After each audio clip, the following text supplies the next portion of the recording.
Hello, everybody. Welcome to Pod Jam 2025. Yippee! Hello. Woo! Thank you made it. all for Woo! yes. Very exciting. Thank you.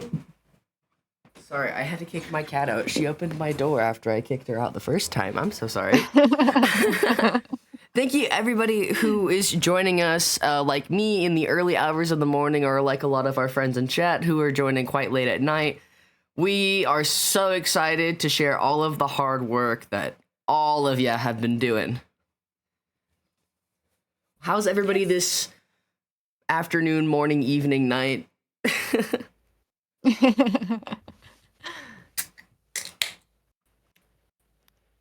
We appreciate everyone who's waking up for. We do. Hey, Finch. And everyone who's staying up too. Yes, Exactly. you are all appreciated. All you EPs. All you EPs. Yes. Every EP. All of you. All right. Well, without further ado, I think we should spin for our first episode. What do we think? Yeah. All right. Everybody ready? The first episode we will listen to is...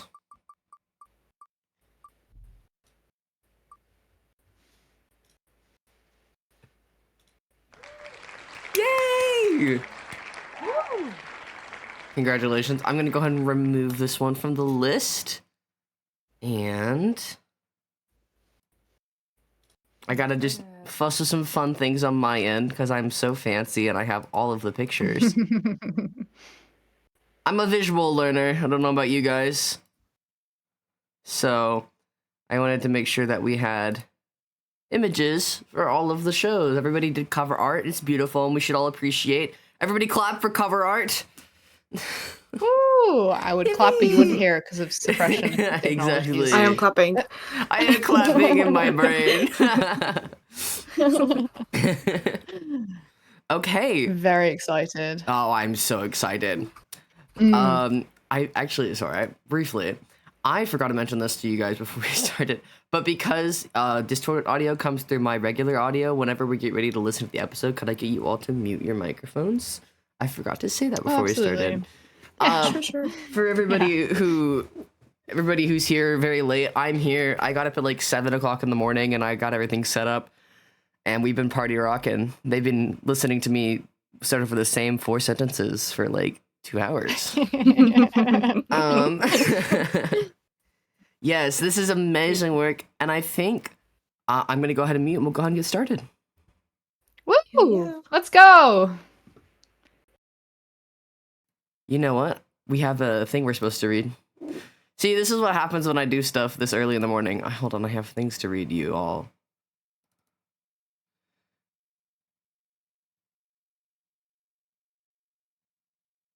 Guys, I'm really, really great at reading. Oh my goodness, I'm so sorry. I blame it on the fact that it's early in the morning. Okay. I'm gonna read you guys some content warnings and things for the episode.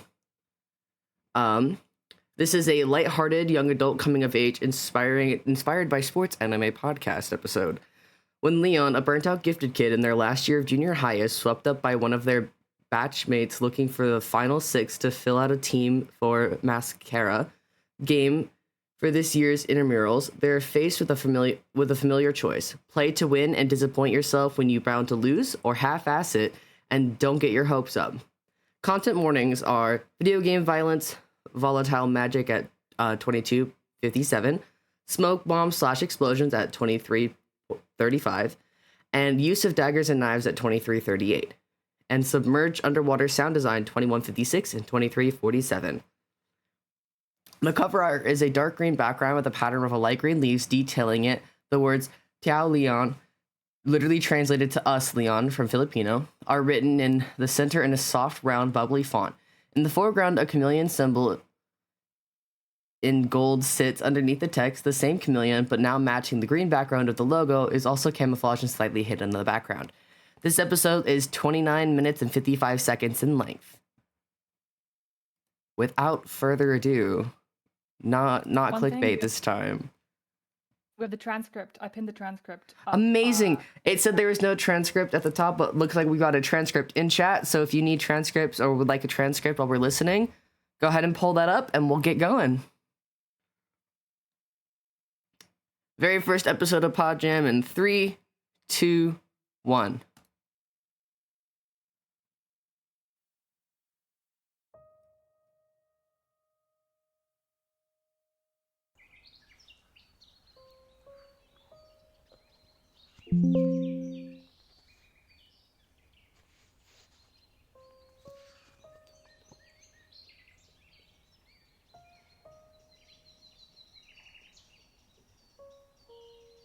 I thought I was going to be a painter when I grew up.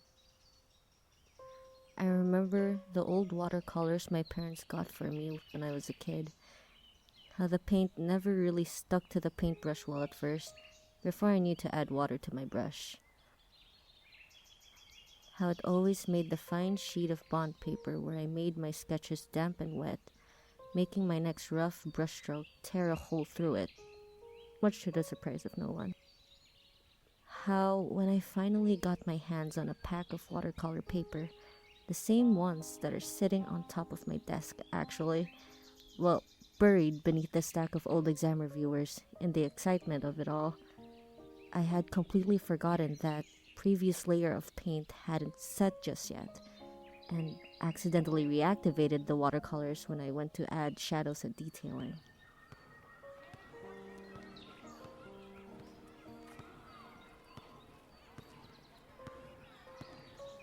Still, despite all that, I loved it. For the longest time, any chance I could during art class, or any project from another subject that allowed us to get creative and experiment with the presentation, I'd scramble over to my palette of watercolors, which had only ever seen about just 3 months of use back then, and get to work.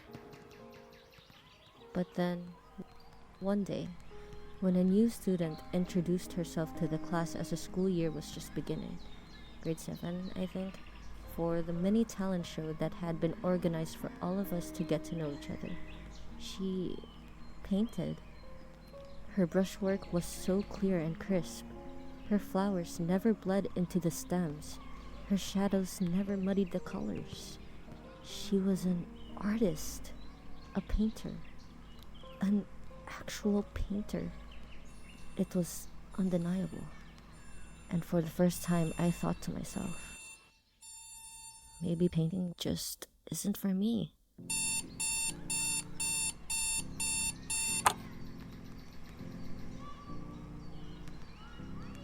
Shit.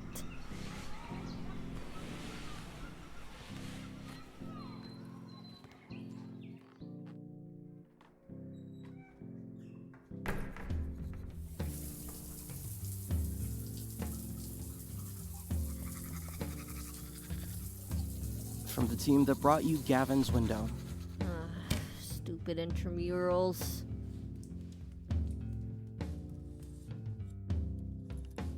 I'm just saying, today could have just been a Google form. Made for the 2025 Podcast Jam. Hosted by the Podcast Book Club.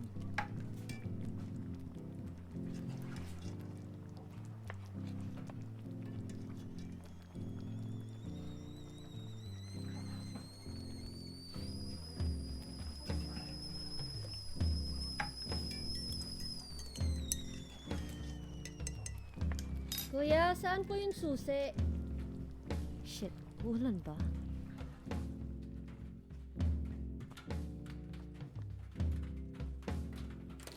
Never mind po, nahanap ko na. Lalabas na ako ha. Magdala ka ng payong, mukhang uulan eh. Ingat.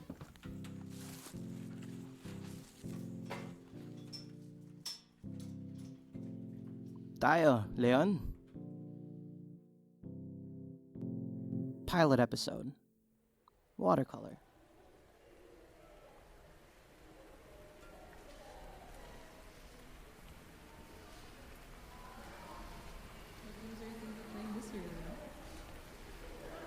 Leon. Leon. Leon! Hi, Pres. Sorry? Any plans on playing any of the games this year? Why do I have to be here? Do you not want interims? I know you live and breathe for exam week, but I didn't take you for the type of person to enjoy sports, food stalls, fun. Seeing people run around and chase a ball in a rundown court hardly sounds like any definition of fun. Plus, actual interim starts next week. We were supposed to have a week-long break after exams. I was gonna catch up on some sleep. Weren't exams moved back a week because of the storm? I remember because everyone kept talking about refreshing the Walang Pasok Facebook page in the class group chat. What did you do when classes were cancelled? I could have used more sleep. Well, because of the suspension of classes, we had to move insurance prep up a week to make up for the change in schedule. Which is why I wanted to ask if you had any plans on participating in any of the upcoming events. Go Green Geckos and all that. I'm tasked with asking everyone from our section what they want to play. Oh, I'll gladly give myself up for the team press. But someone has to watch the games and cheer the players on from the sidelines. Moral support, you understand? You know, I kinda already had a feeling you wouldn't be playing in any of the games once again. Perfect. Well, in that case, if you excuse me. Which is why I wanted to ask if you wanted to maybe join me on the Mascara team this year. What? Mascara, competitive shooter. Everyone was obsessed with it when it was released like 2 years ago. You play your spirits, you shoot at things, you have a team, there's an enemy team, and... No, I've heard about Mascara, I think. Guess I'm just surprised that we have that as an event now. Never thought the school would allow that kind of thing. Yeah, it was a relatively new addition that was added since last year's interims, I think. Milo is actually the one that introduced me to it.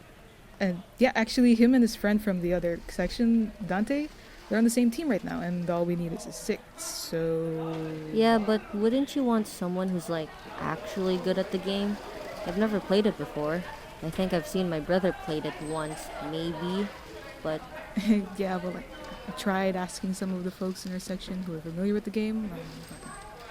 A lot of them are playing in the other upcoming games that happen to be going on around the same time as our schedule for Mascara. I also tried asking the students in the other years, but I think some of them were intimidated by the idea of playing alongside folks from grade 10. Ah, I see. Well, good luck. Hey, wait a minute. I know you've never been one to participate in any of the events for interims, and fair, but you really do need a 6th. It's awkward hosting scrimmages with just the 5 of us. We can't even queue into online games for practice because of the missing player. I also don't know what will happen if we don't come up with a team in time.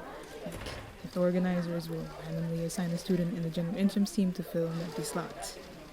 But I want to be able to play with friends and people I'm familiar with.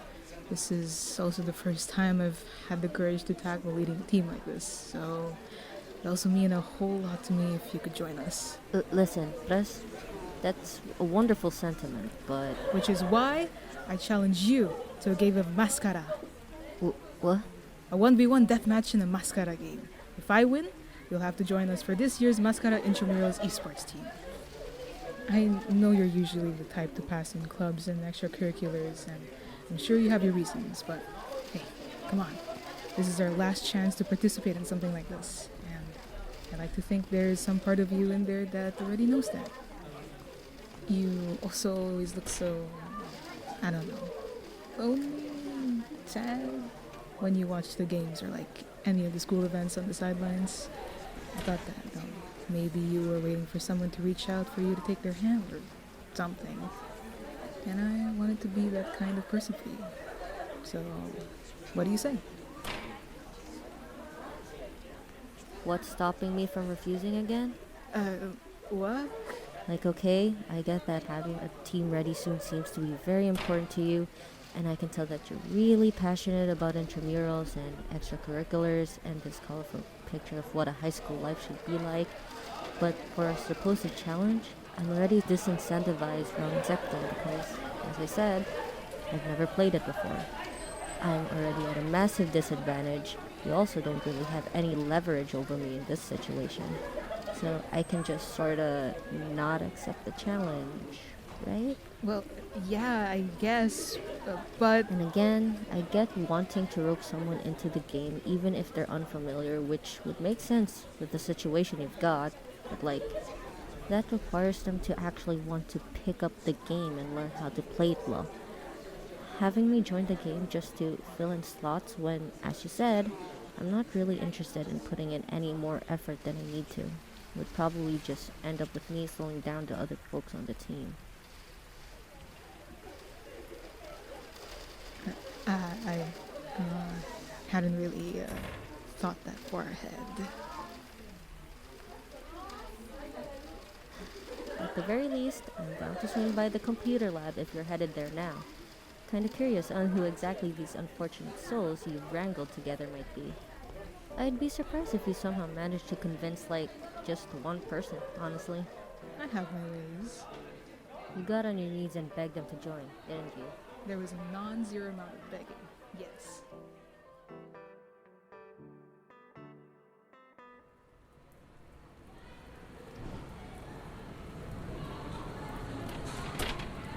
So now I need to cover Naomi's lunch for the week. Aw, boo-hoo. The things I do for you all. We appreciate it very much, Chris. Current's coming off cooldown. I'm speeding up in a bit.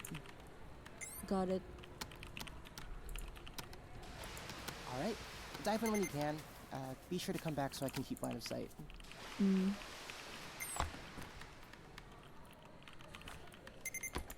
Huh. Never took Milo for the type to enjoy these kinds of games. Yeah, me too. Was honestly surprised when he approached me about looking around at a team of folks recently. Dante was pretty adamant about getting a group of folks together for this year. They must have played a whole lot.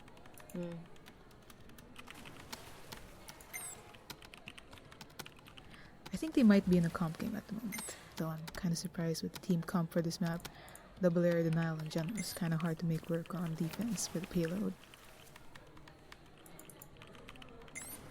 So, what exactly is Mascara? Well, Mascara is a hero shooter, I'm sure you're familiar. Each player on a team of 6 picks from one of the many different playable characters in-game. Heroes, or well, spirits, in this case, each with their own unique abilities and playstyle. For the most part, depending on the game mode, the main objective for both teams in a match is to capture and or protect a few designated areas in the map, or points, King of the Hill style. That's where the second part of the term hero shooter comes in.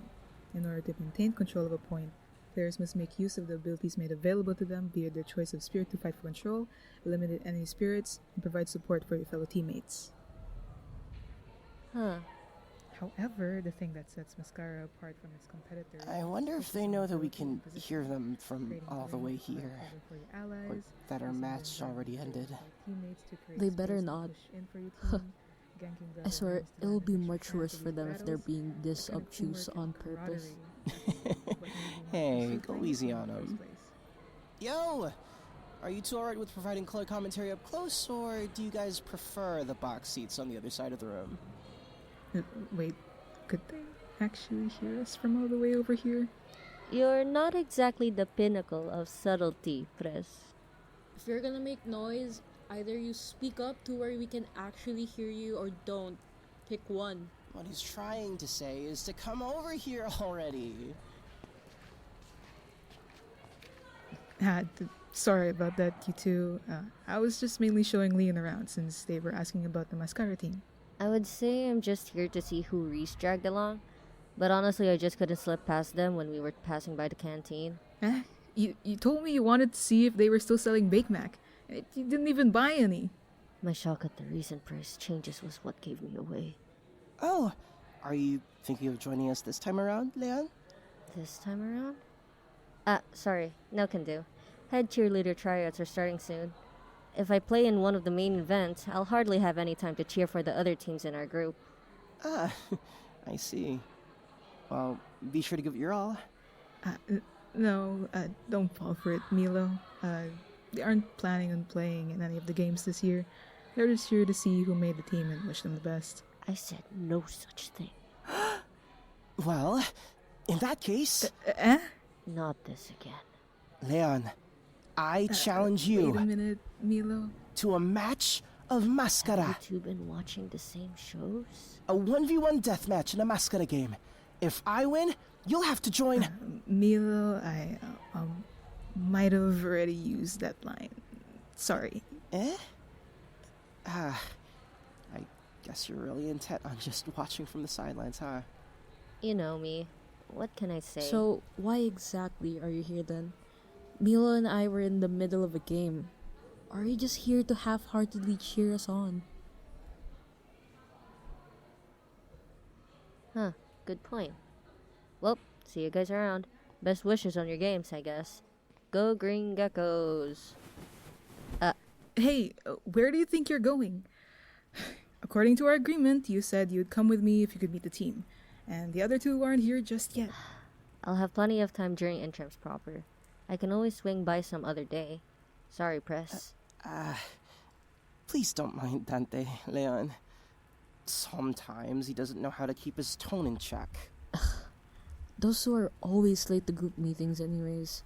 Doing things when they're most convenient, stubbornly following the beat of their own drum. You're supposed to be describing other people.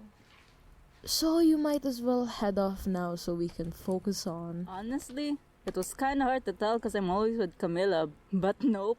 This is definitely different than her usual intense energy. Care to provide an example? Yep, there it is. Anyway, what's got everyone in such a mood? Right. Dante I can understand, but last I checked, Reese and Milo don't have factory setting frowns. So, what's up? How about you, Leon? Sorry? Are you here to join us? Don't bother. Just came in here to freeload and make niceties. We get it. You're not joining this year. There. Did you a favor. You must be tired of explaining it all the time, right?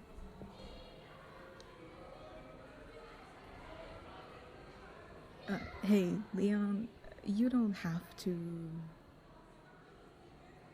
Yep, and it looks like I got to meet the other two members of the team after all. Must be my day.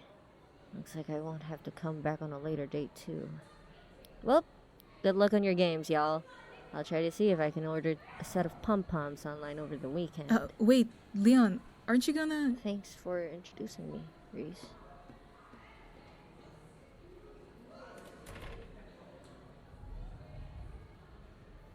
Okay, let's take 5, everyone. Feel free to use this time to maybe grab a bite to eat or refill your water bottles. But Camilla and Naomi, if you could both start up the computers you'll be using and booting up the game for them, it'd be much appreciated.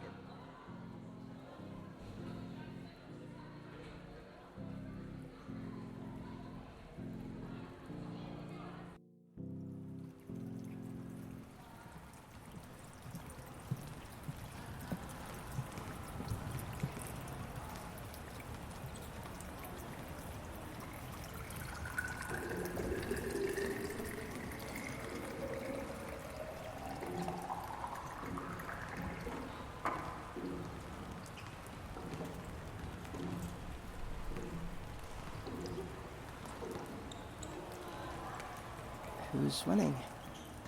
I don't know. I think it's the ones in the Navy jerseys. I can never tell.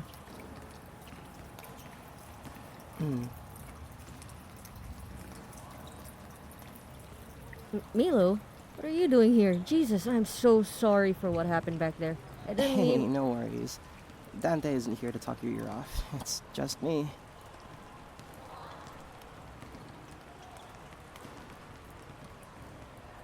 We're gonna be doing practice matches in a bit for the rest of the day. Though I'm pretty sure they're just gonna be 2v2 death matches. Beetle wants to see how we play as lane partners first and foremost. Plus, it's good to have a spectator on hand to observe how we play from a bird's eye view.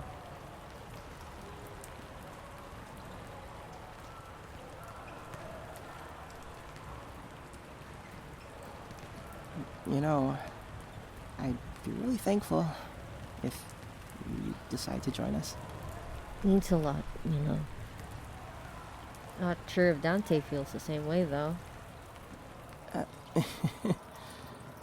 I mean, Dante's always been a little headstrong about certain things. Well, that's what I like about him. But he's been all the more adamant about teaming up with me for the Mascara Games this year. When interims rolled around last year, when Mascara was first introduced to the roster of games teams would be playing, I remember I had made the team with the now grade 11 students that were looking for a 5th and 6th at the time. Dante was so disappointed when he found out he didn't make the team. Wait, you made it in, but Dante didn't? Wasn't he, like, the one that got you into the game in the first place? Well, little known fact about me is that I've been fighting for my spot at the lower end of the top 600 as a choral main for the longest time, though I've moved on to other supports since then.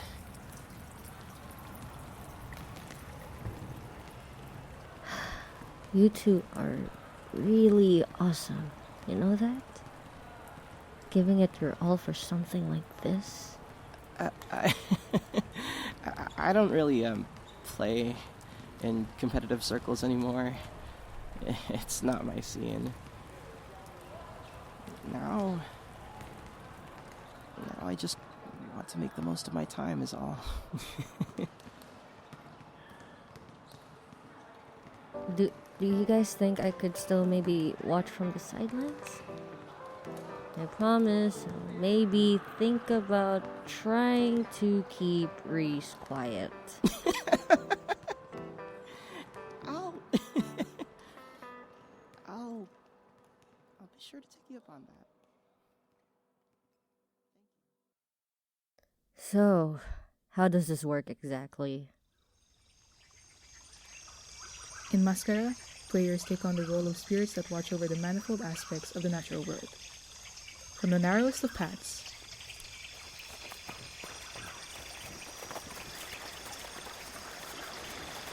to the deepest of waters.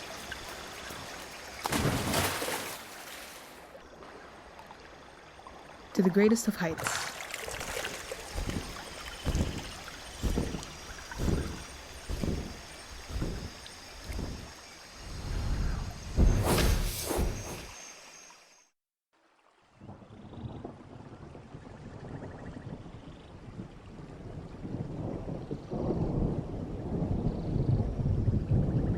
Land spirits specialize in offense and defense, traversing the easiest on dry land and make the most out of diving into or behind cover. I'm a beetle main myself, for example, a spirit that specializes in creating terrain for my allies in order to stabilize and take control of an area or position.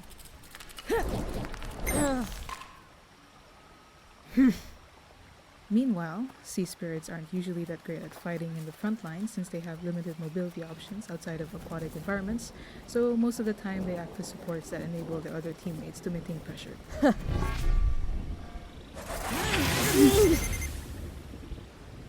Back off. Careful now. Here. Healing up to full. Placing bubbles here. And there. They really are amazing.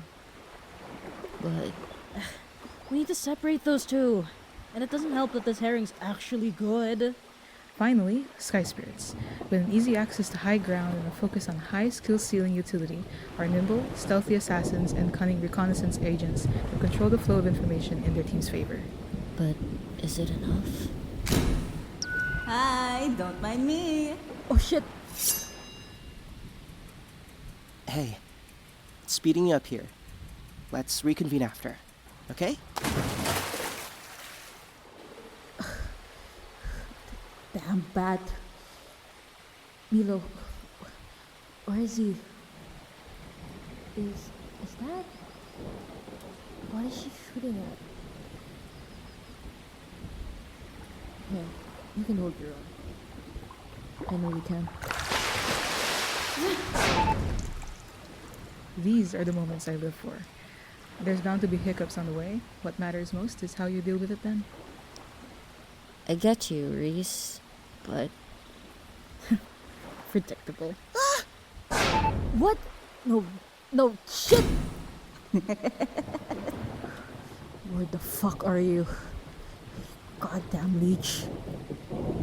I get you, but what about after? We need to separate those two. And it doesn't help that this herring's actually good. But that eel's reckless and has a tendency to overextend. Without herring, he's all bark and no bite. Or after that? You take it in stride and keep it with you for next time.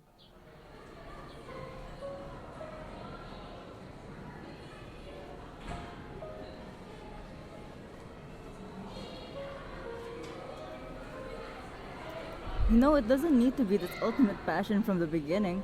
It doesn't have to ignite you. It just needs to be fun. Easy enough for you to say. You won. Well, yeah, that's because we're good. But I don't need to, though. To have fun.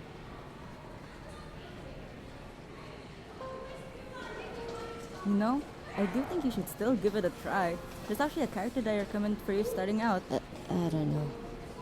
Then switch. No, not the character. I mean... Then switch. But I don't... Huh? I mean, no one's stopping you.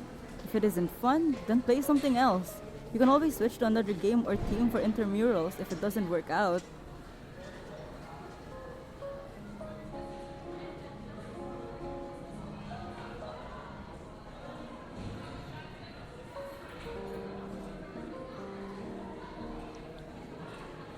I thought I was going to be a painter when I grew up. I remember the old watercolors my parents got for me from Divisory when I was a kid. How when I finally got my hands on a pack of watercolor paper and the excitement of it all, I had completely forgotten that the previous layer of paint hadn't set just yet.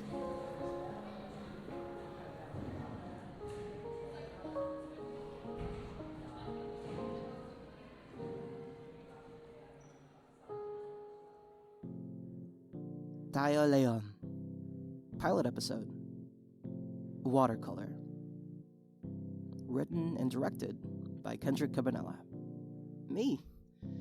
It's been an honor to be able to make something once again for the 2025 Pod Jam, hosted by the Podcast Book Club.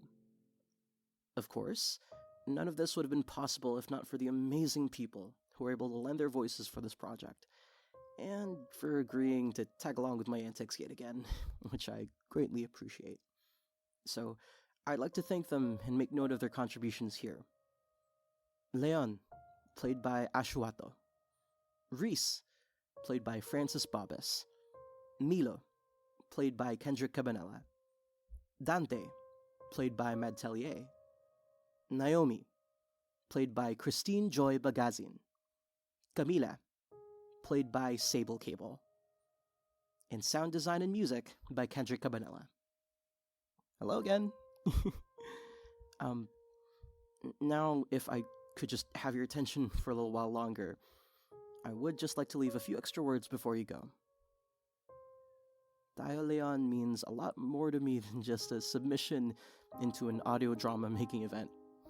A lot of my own feelings on pursuing your passions, finding your identity in your community, and persevering despite the hardships are all here. In between the lines, the music, and the over-the-top editing. Tayo Leon is the product of not just me, but of a team of aspiring creatives, storytellers, artists, actors, who each grew up on our favorite shows and media and thought to ourselves, I want to make something like that, to be a part of something like that, and are still trying to fight for that, despite how hard it can sometimes be. If Tayo Leon inspired you to take up or come back to the pen, the brush, the mic, or resonated with you in any way, that's already more than what I could personally ask for, and very much look forward to seeing what amazing things you bring into this world, big or small. If you're so inclined to find other people with similar hopes and wishes, please take the time to listen to any of the other projects from the 2025 Pod Jam. Listening to just one is a whole production crew's worth of collective efforts reaching someone out there in the world.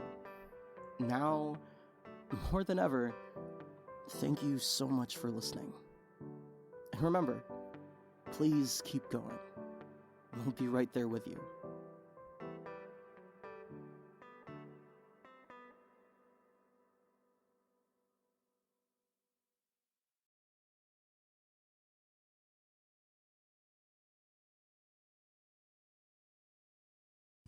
All right, guys, that was our first episode for Pod Jam. That was beautiful, amazing work. Congratulations to everybody a part of this team. That was amazing. You all did such a good job, and you went first. It's like getting your name drawn out of the hat in a class assignment. You guys presented first, and you blew it out of the park. Beautiful work, everybody. Absolutely amazing. It was Congratulations also for making that, for getting through that, for making that for the whole submission. Oh yeah. I just wanted to link the Acast because that's where the socials are. If anyone's interested in the show socials of the people who made this. Hold on, I'm gonna put it in the chat. Also, all episodes are available on Acast or Spotify as well, I think. Yes. Right now. So if you want to listen to some of them. If you miss some of the other shows later this weekend, that's a great place to go back to listen to them. Acast and Spotify. Is there anywhere else we post those at? I'm not sure actually. I know those for sure. But the Acast is always a good way to go. Yeah. And they have the socials of the cast members in the show notes, so you can check them out from there. All right. Without further ado, I think we'll spin for our second episode today. And here we go.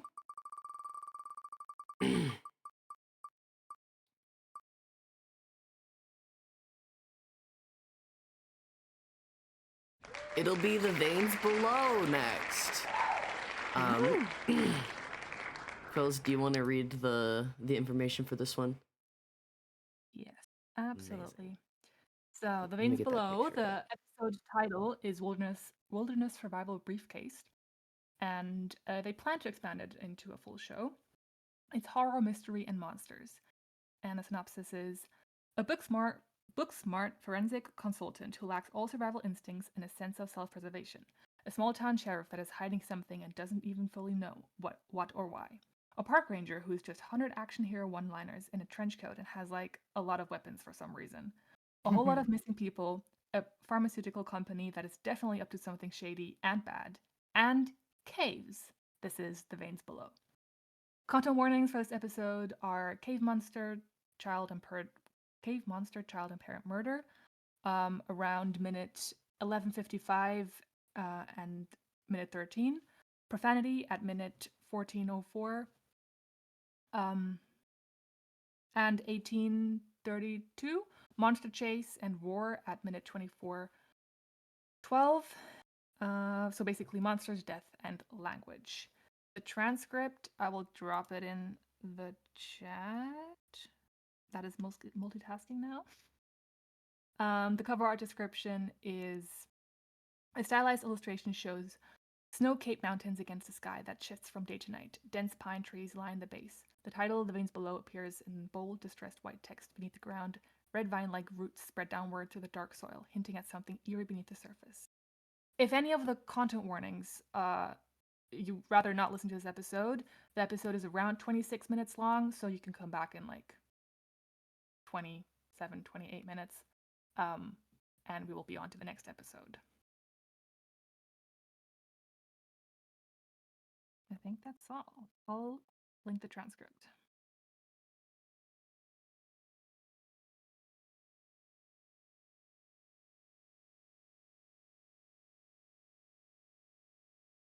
I hope that's correct. Yes, it is. Wonderful.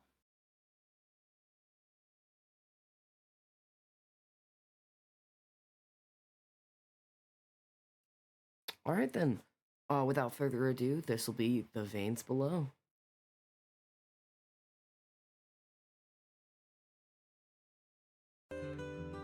At Whitewell Industries, innovation is more than just a mission. It's in our blood. Through collaboration with our global subsidiaries, we're dedicated to enhancing lives by solving humanity's greatest challenges and creating opportunities for everyone. We have transformed the medical field by pioneering treatments for diseases once considered incurable. We empower businesses of all sizes with the cutting-edge resources and technologies they need to succeed. We engineer vehicles that aim to redefine safety, so you and your family are protected, even if the unthinkable happens. But you don't have to take our word for it. Why don't we hear from some folks who've experienced the white whale difference firsthand? At just 26 years old, my world collapsed with a diagnosis of stage 4 terminal brain cancer. Doctors told me there were no treatment options. I was given just 6 months to live. But a week later, hope arrived unexpectedly. A representative from Pharmagenics reached out about a groundbreaking clinical trial for an experimental drug that could extend my life by up to 2 years with minimal side effects. 6 months to the day of my original diagnosis, instead of preparing to die, I was declared cancer-free. White Whale didn't just buy me time. It gave me back my entire future. As the owner of a small custom computer shop, having a reliable parts and accessory supplier is essential to our success. When our old supplier closed last year without warning, we struggled to find a replacement that matched our needs and price point. We were close to having to That's just about enough of that. Dr. Evan Harbinger recording preliminary case file setup summary and case review notes for case file number 101224-001. It is Saturday, April 12th, 2025, at 11:46 p.m. I have been requested by the Pennsylvania State Police and State Bureau of Investigation to consult on a string of disappearances occurring over the last 2 years in the forest outside Deity Township, Pennsylvania. As of last week, the number of missing people has climbed to 9. The local sheriff's department has made almost no progress with their investigation to find the victims or any evidence of what may have happened to them. Due to the considerable lack of evidence available in these cases, I have had to deviate from my standard consultation procedures and travel from DC to view the areas of interest in person. I am currently reviewing the case files at the Westmoreland County Sheriff's Office in Greensburg, Pennsylvania, in preparation for hiking out to look over the disappearance sites tomorrow morning. The sheriff, Cole Mason, has made his disapproval of my presence very clear, a sentiment clearly shared by the entire department. I do have some concerns that this may impact my investigation, but for now, all my requests have been reluctantly complied with. The facts I have collected from the existing files as of now. 1. All the disappearances occurred within a 1.5-mile radius of the Bear Cave Hollow Trail in Deity Township, Pennsylvania. 2. There appears to be no preference to gender or age. There are 4 women and 5 men missing, ranging from age 19 to 57. Although no children have been taken, this could be due to the lack of availability and not a preference. 3. There have been no bodies recovered, no eyewitnesses, and according to local law enforcement, no physical evidence to further the investigation. The crime scene photos appear to be just unrelated pictures of leaves, trees, and, confoundingly, 1 bullfrog.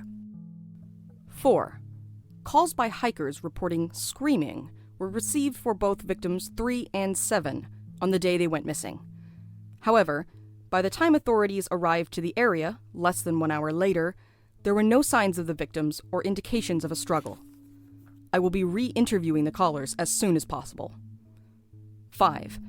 None of the disappearances are local residents. All lived at least 70 miles away. 7 of the 9 victims came from out of town for the abundant hiking trails in the area. But the 2 outliers taken from the West Trail access point off Highway 217 seem to have simply pulled over while passing through the area. After seeing the entirety of the case reports, I have serious misgivings about the investigations performed. A proper investigation and evidence collection of the areas must be completed before I can move forward with anything else. The fact that all 9 case reports fail to mention is the proximity of each disappearance to one of the nearby entrances to Bear Cave. As one of the largest cave systems in the state, there were 5 known entrances in Deity Township alone. It seems like the perfect way for a suspect, or even a predator of some kind, to move around and hide easily. Yet I can see no record that they were investigated as a potential factor. I plan to make a cursory investigation around the cave entrance while in the area tomorrow, and to see if I need to send for my equipment to conduct a more extensive exploration. End of preliminary notes. Additional note. These disappearances bear a striking resemblance to the other missing persons clusters I've been tracking near caves throughout the country for the last few years. I don't have enough information to make any substantial connections yet, but my gut tells me there is something here. I felt it almost as soon as I arrived. Something familiar. Transcription and file notes. Rosemary, please set up an official file as well as one for my personal research. Usual procedures. Make 2 copies of the transcript. For the official report, leave out my additional note. Thank you.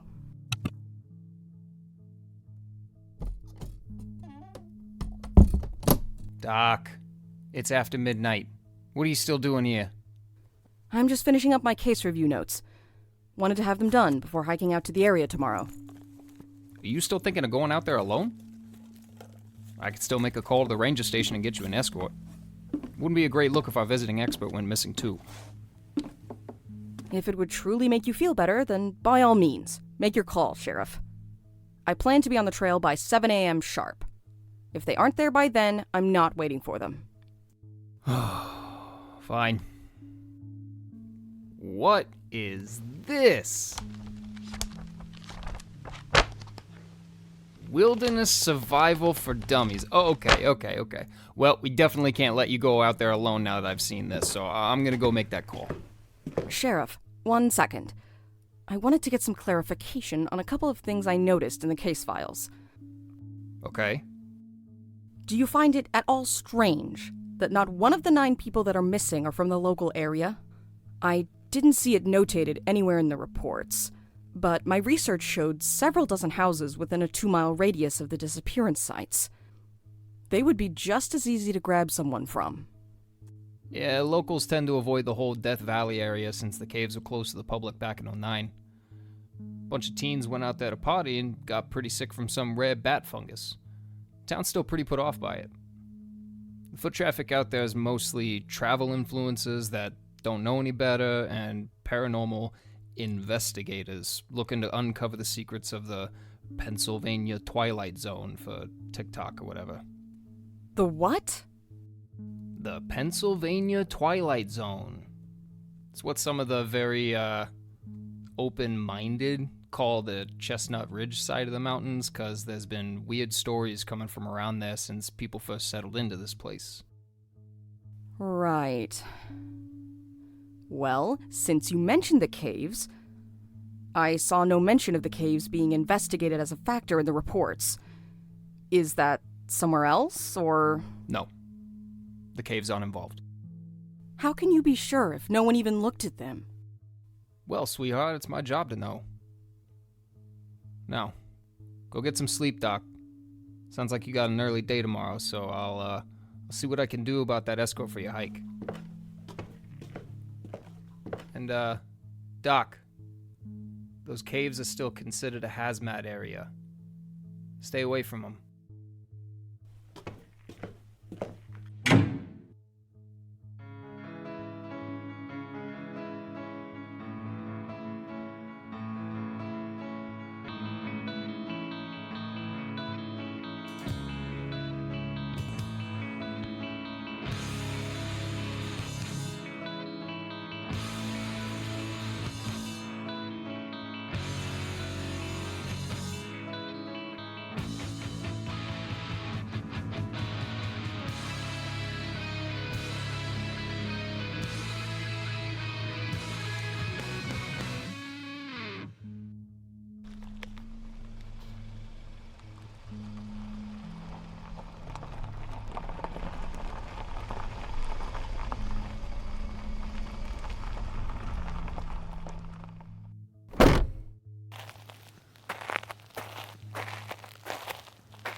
Jesus Christ! Awfully late for a lady to be on her own, don't you think?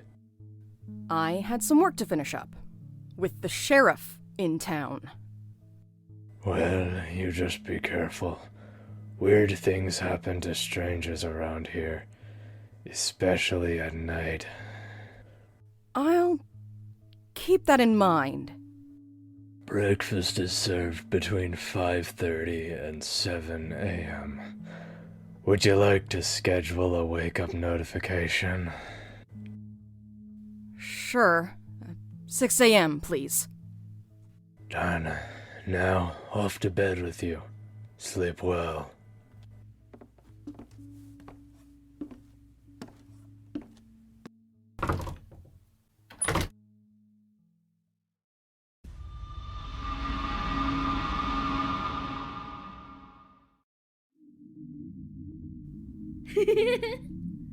Evan, listen to this one. Hello! Let me try one.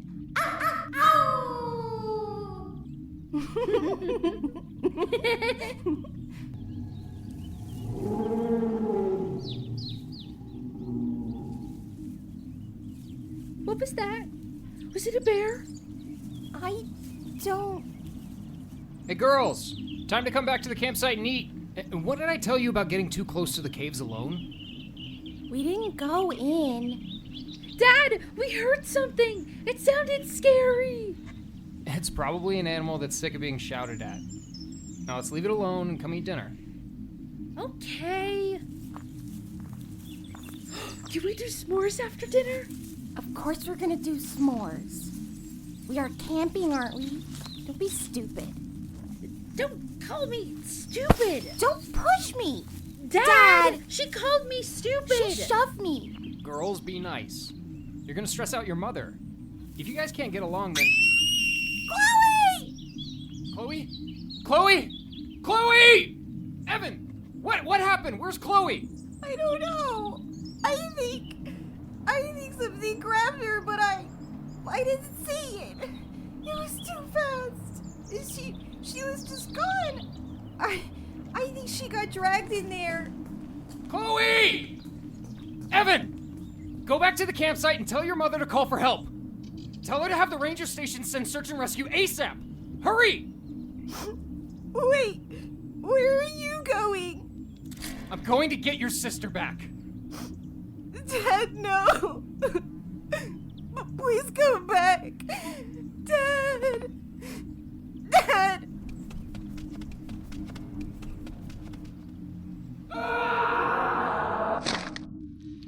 Dad, no! Dad!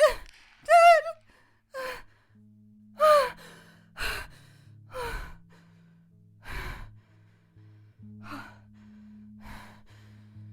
I'm okay. It was just a dream. It was just a dream. I'm okay. It was just a dream.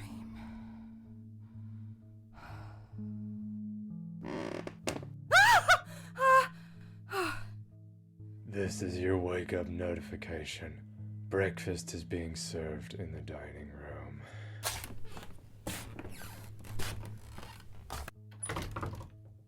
What the fuck is wrong with this place?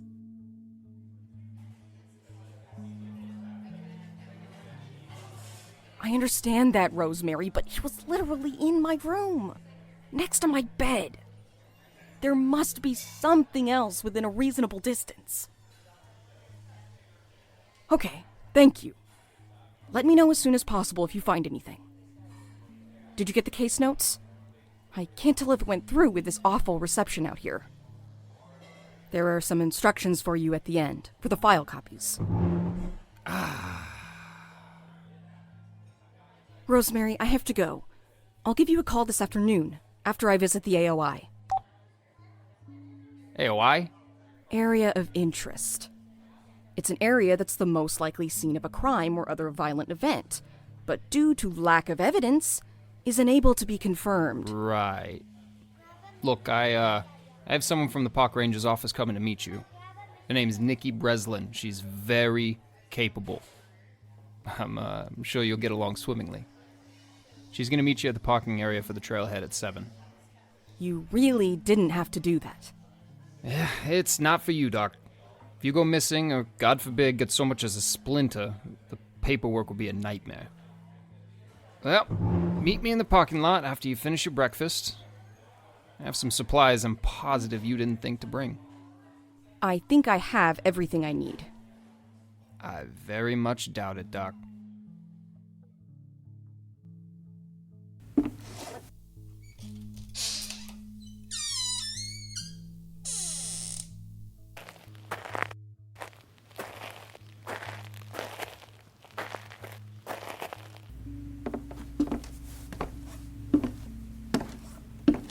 There she is.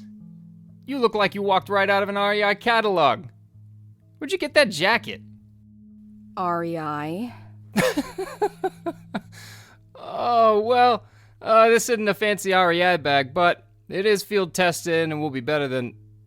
Doc, what is this? What is that? Please don't tell me you were planning to bring a briefcase into the woods. Why not? It has all my supplies. Oh, that's worse than I thought. Oh, okay. You even have any water? Yes. I grabbed this from my room. Oh, that wouldn't last 20 minutes. Alright, you're definitely gonna need this. It's got a basic first aid kit, heavy-duty flashlight, a full water bladder, and a couple energy bars. There's a department satellite phone in the side pocket, so if you do run into trouble, hold down the side button, and it will connect directly to me. Thank you. Like I said, it's not for you, Doc. Something happening to you just means more paperwork for me. And let me know when you guys are back so I know not to send a search party. Oh, man, Nikki is going to kill me.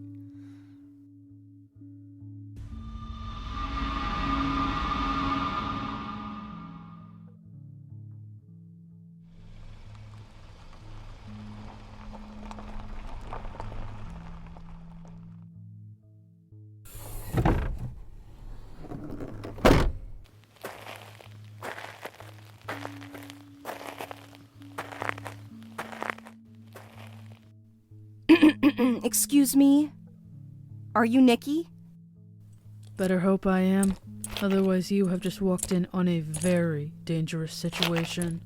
I'm sorry. I didn't mean to intrude.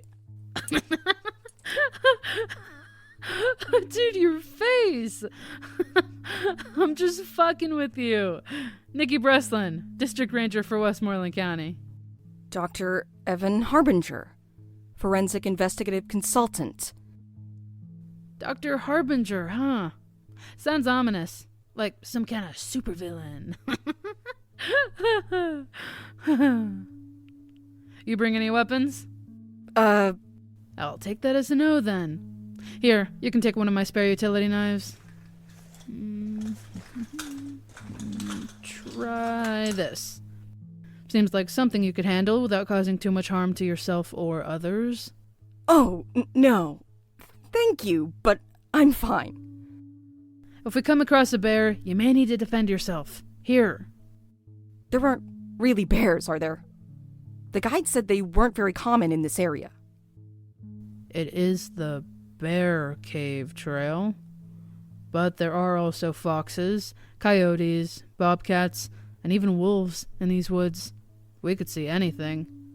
There's not as much human activity on the trails as there used to be, so animal encounters are becoming more common. Some have even gotten brave enough to approach local farms to scavenge for easy food.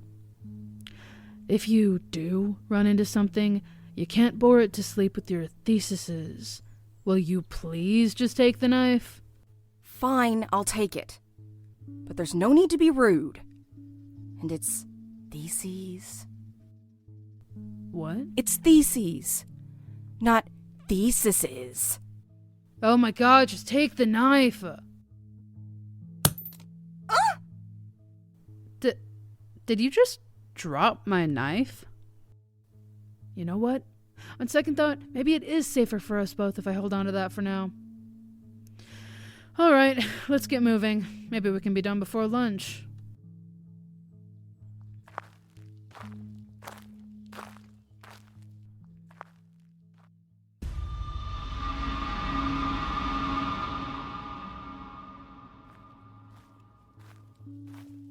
Is carrying the shotgun really necessary? I mean, couldn't you just use a tranquilizer or bear spray? Shooting the animals seems so inhumane. If the dose on a tranq isn't right, then a bear might get halfway through eating you before passing out. The bear spray might just piss it off even more before it attacks. I prefer not to gamble and avoid being torn limb from limb. I'll take alive and inhumane over dead and having the moral high ground any day. Huh. Point taken. Carry on then. Okay, we're getting close to the first area I want to show you. We think 4 of the 9 people went missing pretty close to the rock ledge up ahead, including the one last week. How do you know? Based on their social media posts and cell phone pings mostly. It's also pretty close to where the reports of screams were heard. Okay, makes sense. So what's your opinion on the caves being a factor in the disappearances? The sheriff seems pretty adamant that they're irrelevant, but I find that hard to believe, given the pattern and proximity. I wouldn't completely rule them out as a factor, but I haven't come across signs on patrol in the area that suggest they would be. I just feel like it's too much of a coincidence that they're so close. I'd like to take a look if we have time. Sure, we can swing around that way before heading back. The main entrance is only 20 to 30 minutes east of here. That would be great. If there's nothing there, I can at least cross it off my list. Has anyone actually gone up and checked out the ledge? Not that I know of. I can't picture any of the local deputies climbing up there. That would require effort. Is there a path? I'd like to start there, if possible. If nothing else, it'll give me a full view of the area's layout. There's a rough animal trail on the other side of this hill that sneaks around.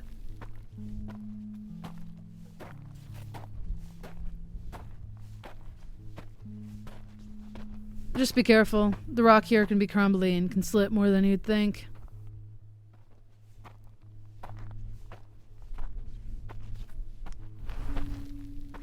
What are we looking for exactly? Anything that looks out of place, or any kind of abnormal disturbance outside of regular animal patterns. Even trash or debris someone could have left up here might be helpful. Nikki, everything okay? What is it? What are you looking at? There, on that tree. On all the trees. And the rocks on the cliff there, too. We need to get out of here, now. Why? What is it? I just see claw marks. Fresh claw marks from something way bigger than should be in the area. Well, you said there were bears and bobcats and all kinds of things out here. Yes, things. Here, take the knife, now. No time to explain. Let's go.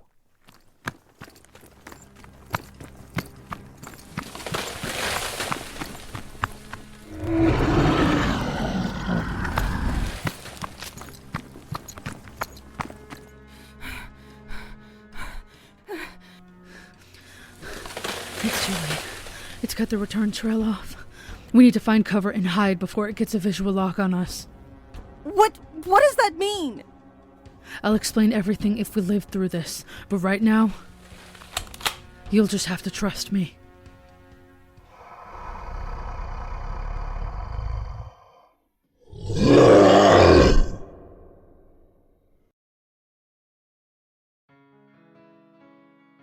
This has been The Veins Below.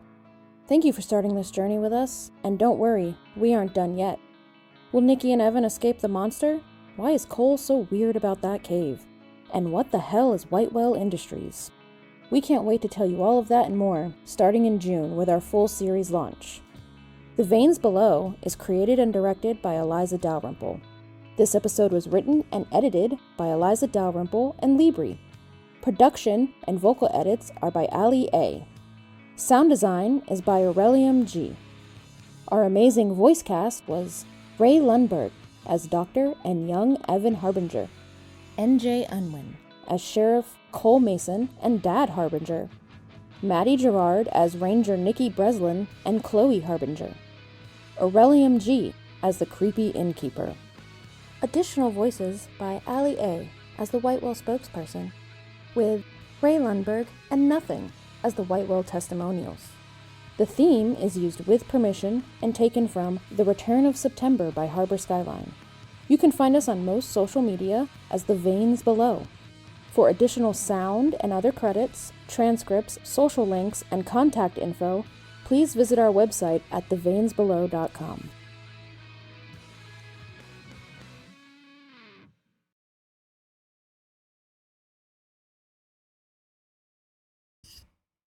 Absolutely stellar work, folks. I'll wait for the other mods to catch up because they're watching the stream.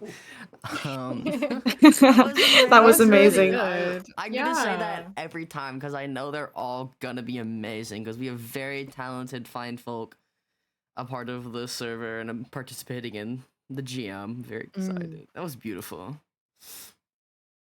And yeah, we've got news that the next episode of this will be out next month. So Yes. keep an eye out on your socials, guys. I want to hear more of that La Creatura, like the little baby. That's what we call the cats. Is the creaturas, and I want to hear more. And the creepy innkeeper. Yeah, I want to know. I want to know more about him. Yeah, the bullfrog just wants to be. We have a side friends. story, please. Let's go! Yay!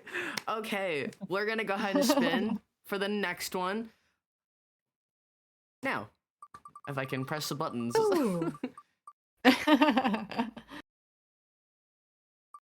And as soon as it's know gonna what it is, be I'll read us the stuff. Left Alone Once More. Be our next episode. Are there any other mods who want to read this episode? Yeah. Yeah. Go ham. I'll go ahead and give it a read. Let me. Get this So picture this. up. You go. You can read. Yeah. This next episode is Left Alone Once More, and it will be expanded into a show. The genres are slice of life and horror. Skylar is in their apartment. Their mom has gone out and they are bored. They start talking to themselves, recording through their phone, recounting their week, events that happened, worries they've had.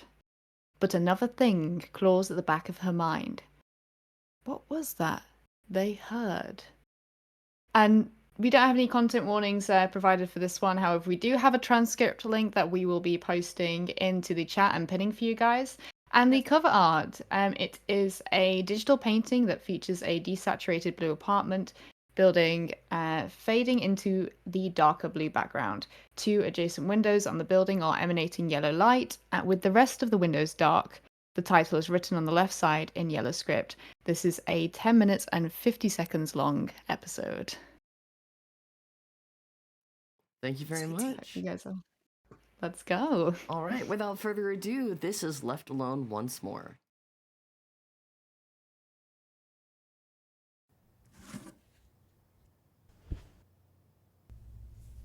Okay. Let's see. Hello. I am bored. And I've been left alone once more.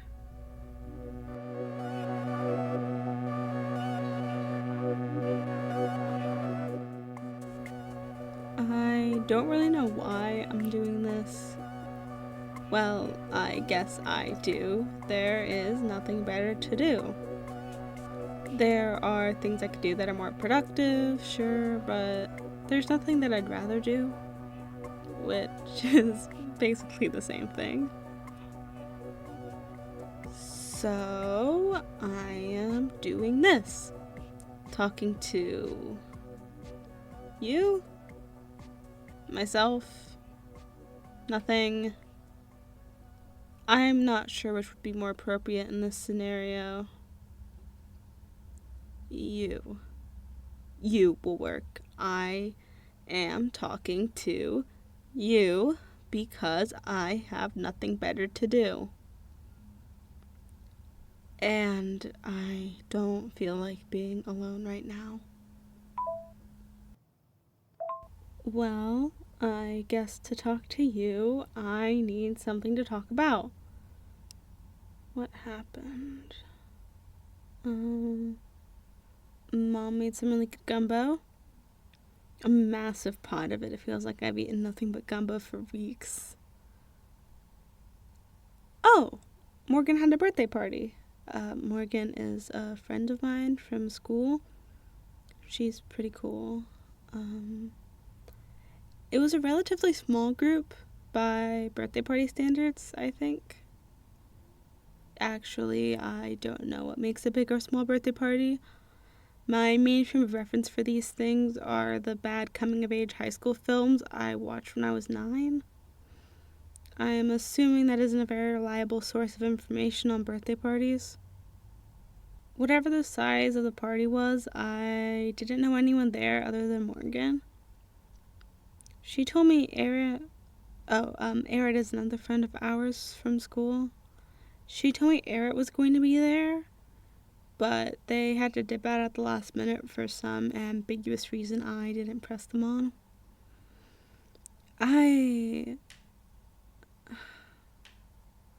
Well, I would be lying if I said I didn't mind, because I did. Being stuck somewhere with a bunch of people I didn't know for 3 hours wasn't very exciting, but it was fine. Morgan wanted to record some parts of her party. She had a proper camcorder and everything. Something about it being valuable artifacts for historians of the future. I don't know if she was talking about alien or human historians, but I don't think it matters. I bravely took over the role as videographer. I mean, someone needed to film it. I got to watch everyone else cause minor to moderate amounts of chaos, and I could still be related to it without getting my hands dirty. It was fun. I do like the idea, having a record of the past, something to keep your memories intact after you're gone. Maybe that's why I'm talking to you.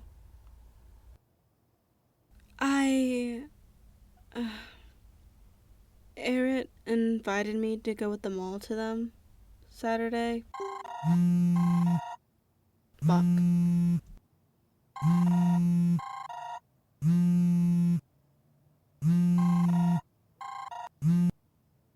Mom? Hey, love. Is everything okay? Yeah, everything's fine. How have you been? Oh, alright. I finished all my schoolwork. Oh, yeah, that's great. Hey, I'm sorry, but something came up at work. So I don't think I'm gonna be home on time. Okay. But there should be some leftovers in the fridge. You can heat those up. Okay. Should I set some out for when you get home? No. Just worry about yourself. Okay. Remember, try to be in bed soon as a school night. Okay. I love you, Skylar. I love you too. Bye. Bye. Okay. That's fine. That's fine. Well, at least you heard that. Oh. The recording stopped. You didn't hear that. Well, not much of a point in starting again. Alas, I must swallow my pity alone.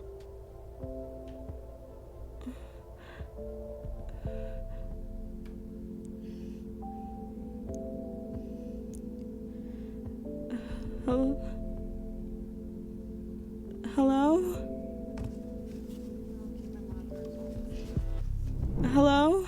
Is someone there?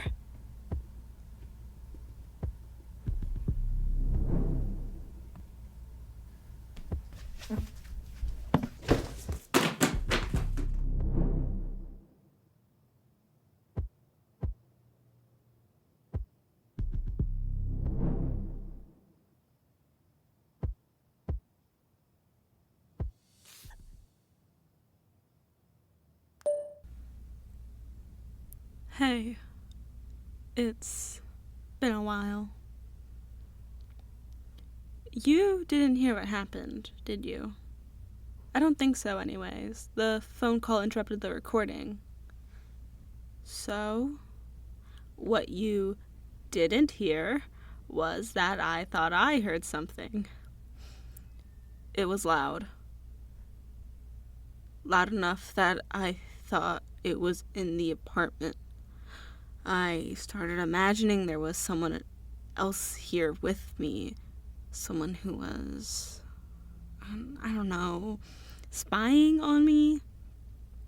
It sounds stupid to say in retrospect, but in the moment that was all I could think of. I got in my head too much. I didn't know what it was, and I scared myself. And in the process of which I knocked a pile of books over, which just scared me more. I ended up searching the whole apartment. There was no one there, obviously, but it didn't console me like I thought it would. I didn't sleep well that night.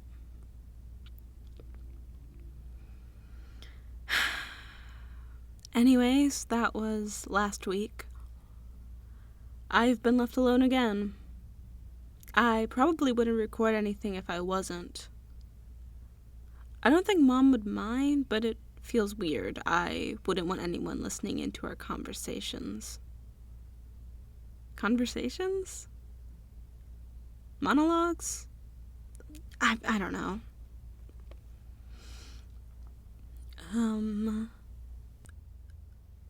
Morgan missed a day of school this week.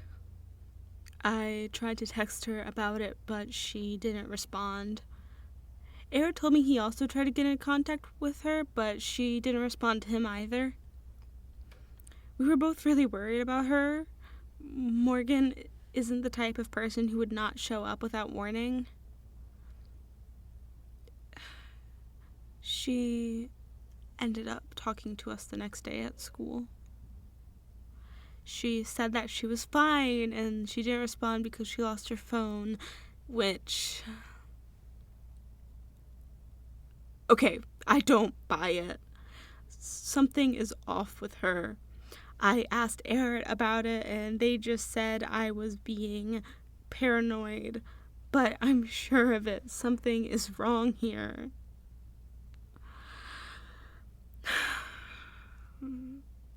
But it's not like there's anything I can do about it.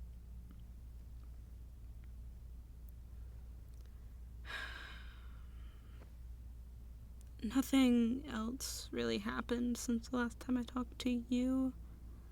So, unless you want to listen to me wash dishes, I'm gonna go now. Bye.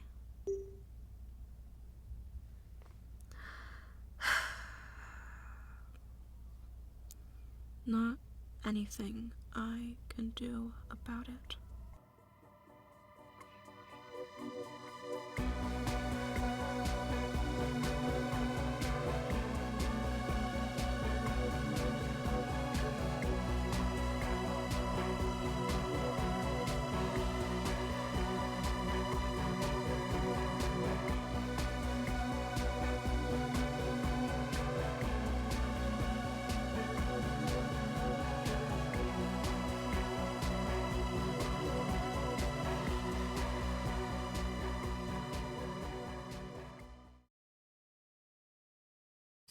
Alrighty, that was Left Alone Once More. I'll let the other mod catch up real quick. I was just doing the very important role. I had to send the dancing emoji to the. Absolutely. It was very important that I had to do that. You can't forget about that. That's very important. Got a vibe. That was really so good. Vibes and Yeah, vibes I love only. that. I love. This was a 2-person project as well, if I remember correctly. That's amazing. 3 actually. It's 3.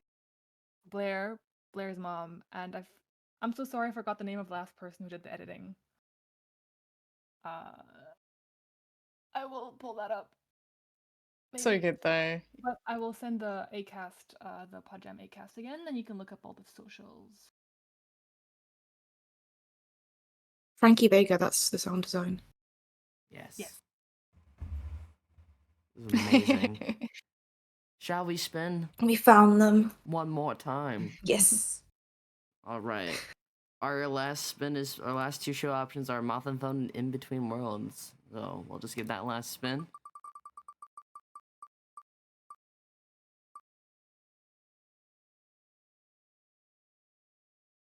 It'll be Moth and Phone. let me let it finish spinning in a circle. Let me get that image up. I can read this one whenever I find all of my file folders. Holy cow. We've been told to spin the last one just for fun, and I think I agree. I concur. I just Sounds really, I good. think everybody deserves the same, like, fireworks, clapping, explosion sounds, you know? But Moth and Phone. When a true crime podcaster, Bean Greenwood, is killed, their audio editor must solve the murder by solving their last case. But first, the editor needs to get Bean's phone, which someone, or something, has found first, and is claiming finders keepers. Content warnings for the show are wet, crunchy death sounds at 1:15 and 14. Intermittent questioning of reality. There was no transcript provided for this show. The cover art description is a cartoonish depiction of a Sasquatch is visible from the shoulders up with a tiny moth-like creature resting on his head, who is wearing a red bowler hat and a bow tie.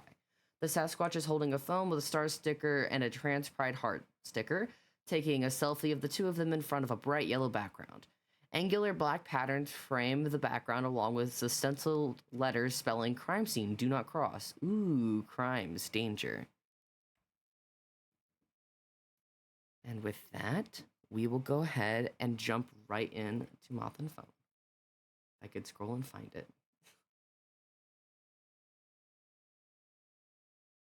Can I not read?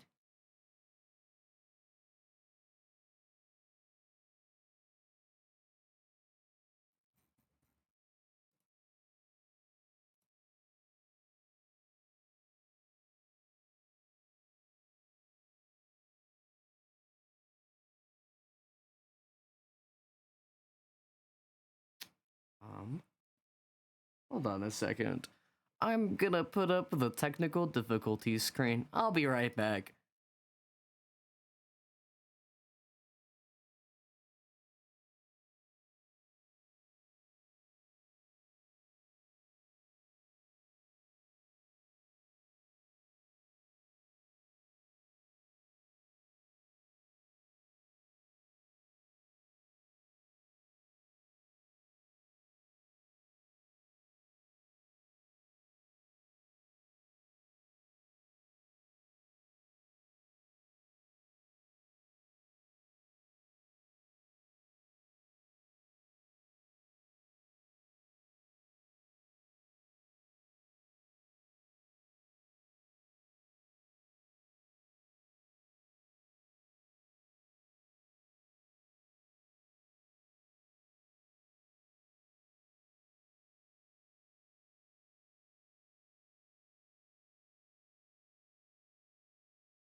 Thank you all for your patience. I have solved the issue. This is now Moth and Phone.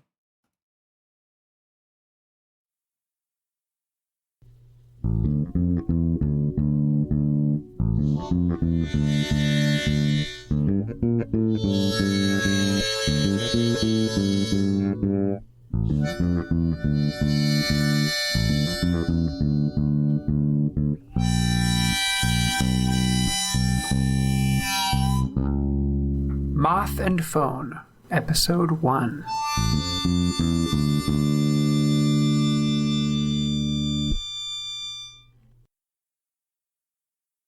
Welcome back to another episode of Bean on the Scene. I'm Bean Greenwood. I've spent a week undercover at Exploding Man Music Festival investigating the disappearance of Gnarly Charlie, the lead drummer for the band Duck Knuckles. I think I've found a lead, but I think I've been noticed. I've shared my location with my editor, just in case. This goes deeper than I ever... What was that? Okay, I might not have much time. It's about the merch stands. It all ties back... Oh God, what is that? Oh my God!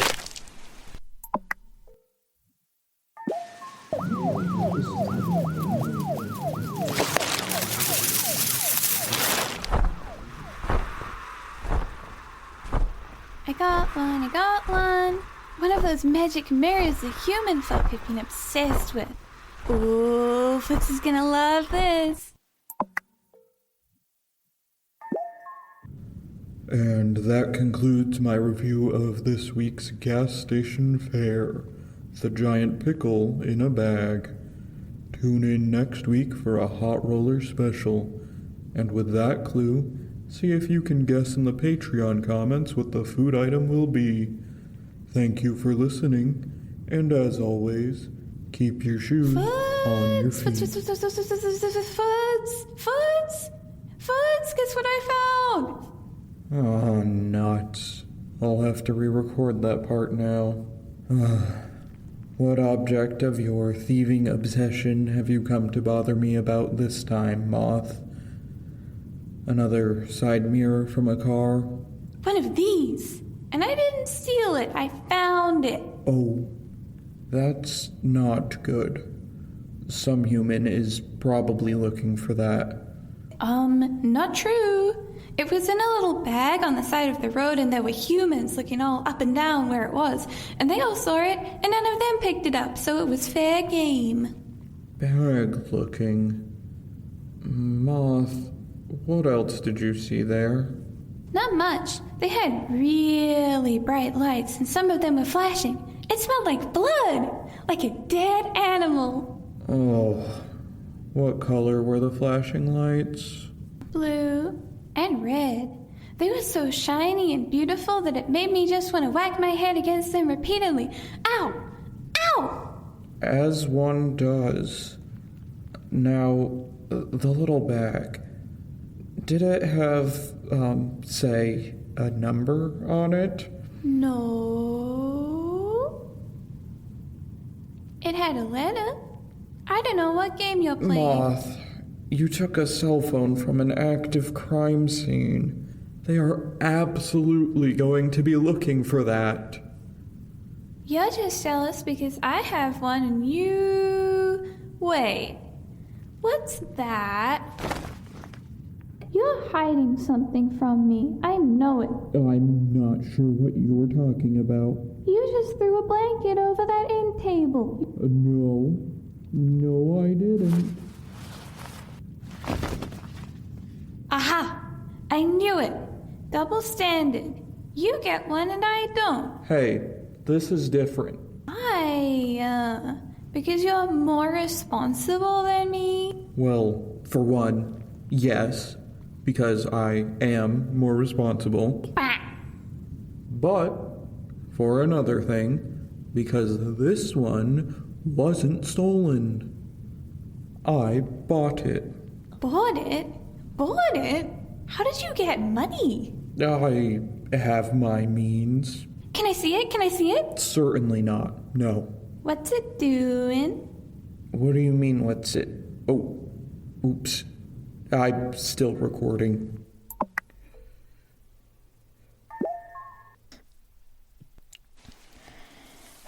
Okay. Closing in on the last measured location and recording everything I see and hear, just like you always reminded me to do. Not that there is ever anything worth recording. If this is anything like the last time this exact thing happened, I'll just find you with your phone battery dead. Bean, you insufferable. We should make a true crime podcast together. It'll be fun. Come get me. I'm being detained by the police. Come get me. My car died. We need 3 hours of audio trimmed down to 30 minutes by tomorrow. Come get me. I've been locked inside a possibly haunted crematorium by the mob boss we exposed. I swear, this is the last episode, Bean. After this, I quit. I'm done. Then someone else can edit your podcasts. Someone else can bail you out of jail. Someone else can trudge through the woods to find you based on your phone's last location. Someone else can stay up with you until the early hours, laughing and having fun and... I guess it's not all bad. But even if you really are the modern Sherlock Holmes or whatever, would it kill you to show a little more appreciation for your Watson?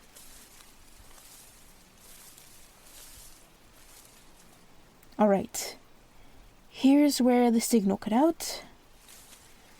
Looking for a phone, looking for a bean, looking for tire tracks, anything. A cave! There would be no service in there. Well, here we go, I guess. I hear voices up ahead. I guess I'm in the right place. And why does yours do all the cool stuff? Mine just shows a picture and some numbers. You need a password to unlock it. Then it will do all the same things and probably more. It's a pretty nice phone. I think I can see something. I'll try and get in closer. But where do I get a password? Is that another thing you have to find? Or purchase? No. It's something that the owner... Ah! Hiss! Oh my god, please don't eat me. See, now this is why I avoid humans. They're just too prone to freaking out. And, by the way, I did tell you someone would come looking for the phone. Who are you? Are you the police? Are you the killer? I'm the audio editor. I don't know what that means. You have a phone. Maybe you can help me unlock this one and unleash its mighty power. Oh, I'm not like a hacker. Wait. Where did you get Bean's phone? Found it. Because I think I actually could unlock the phone just for a very specific reason. Do it, human. Do it now. If I don't, will you kill me? What? Yes. No, of course not. Shh. It doesn't know where pacifists. It doesn't know where pacifists. They? Pacifists. And they probably don't appreciate being referred to as it. And since when were you a human synthesizer? Sympathizer? Well, I avoid them in person, but I do have an internet presence, and I try to be very respectful of... You're Bigfoot, and you're on social media? Apparently, he has a podcast. Whatever that is. I wish I had a cat. You have Wi-Fi down here. Yeah, I have an antenna with a satellite connection. Oh, but don't worry, it's not the fascist satellite internet. Bigfoot has a podcast, and Mothman has my old roommate's phone. I slipped and hit my head. That's the only explanation. So, will you unlock it, or what? You know what? I sure will, vivid hallucination. Bean made certain I had their login info saved to my phone because they're paranoid. And I think I still have their phone pin somewhere. Yep, here it is. Woo! Yippee! One condition. This phone probably has important information on it that I'll need to find Bean. So you can only use it when I don't need it. Or I could copy all its files onto my phone. It will take a minute, but then I could change a few settings so you don't break anything. Yes! Do that, human. All right. It's started. So what's it about? The podcast? Is it like a cryptid advice column or... Oh, look it up. It's station after station. Okay. This is station after station. Join your host, podiatrist, as he reviews gas station food from across the United States. Huh.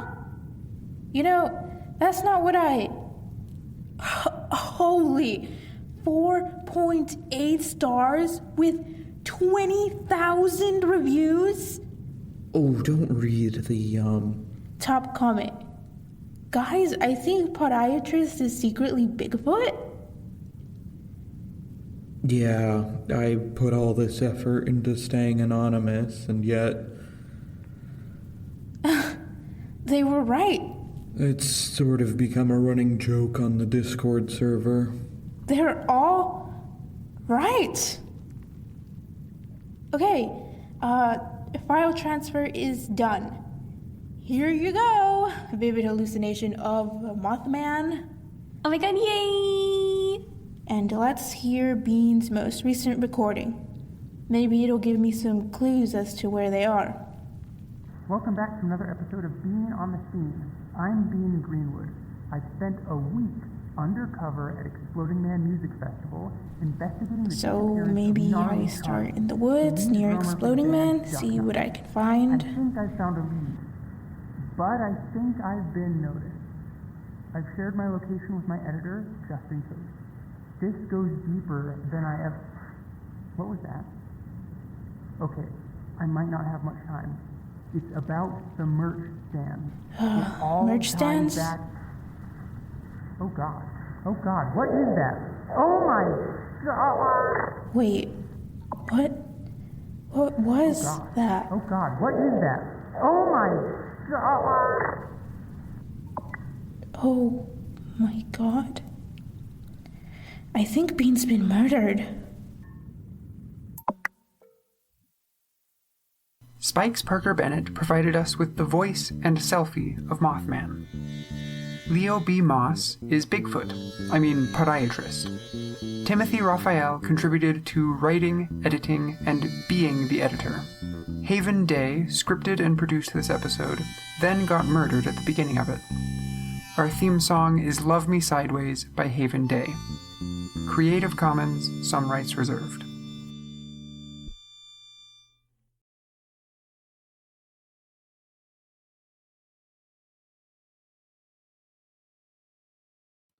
Alrighty, that was Moth and Phone. Amazing work. I have no bias with my name being Moth in the slightest.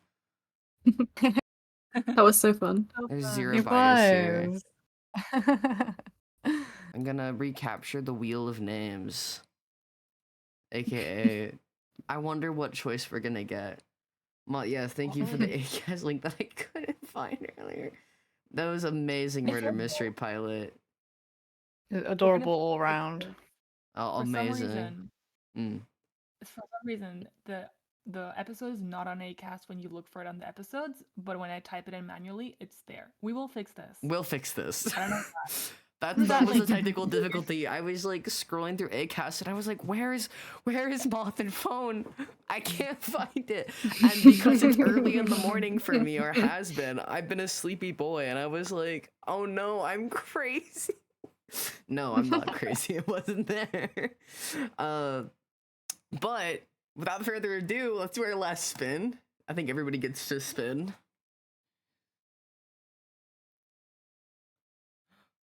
Crazy concept, guys. I wonder what it'll be. The anticipation goes crazy. It didn't even make like the clicking noises because there was nothing to like spin off of. And I was like, oh, is it broken? Like, is my no? It's just. All right. That was a close one. Who wants to read In Between Worlds? I can go ahead. So the next one is In Between Worlds. The episode is titled A Barbarian Walks into a Bar. It's fantasy, comedy, and sci-fi. The synopsis is, unexpected rift opens at the In Between Worlds, and now the staff are face to face with a barbarian, a broken table, and a ghost of the past. In Between Worlds follows the lives of staff and patrons at a bar between realities, with the chaos of interdimensional rifts and mysterious pasts. Content warnings are loud noises, violence, mentions of alcohol, and minor reference of death. The episode is 12.5 minutes, so if any of that doesn't really work for you, you can either mute the scream or come back in 13 minutes. We will post the transcript shortly, and the cover art description is a medieval bar with stone floors and a woven rug. Behind the bar is wooden kegs, potion bottles, and large glasses hung up. From top right of the image is a wooden bar sign suspended in the air with the metal chains. On the sign are the words In Between Worlds and a pink swirling rift.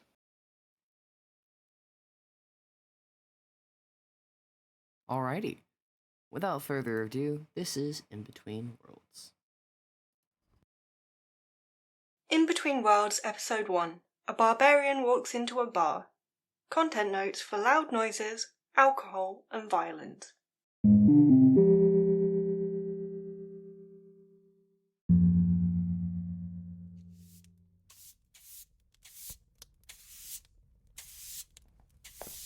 Where'd you put the beer mats for this section? They're not where you normally put them. Did you check by the fireplace? Yeah, I did, but... Oh, yeah, here they are. Told you. We got another one, Bert. First timer. Ugh.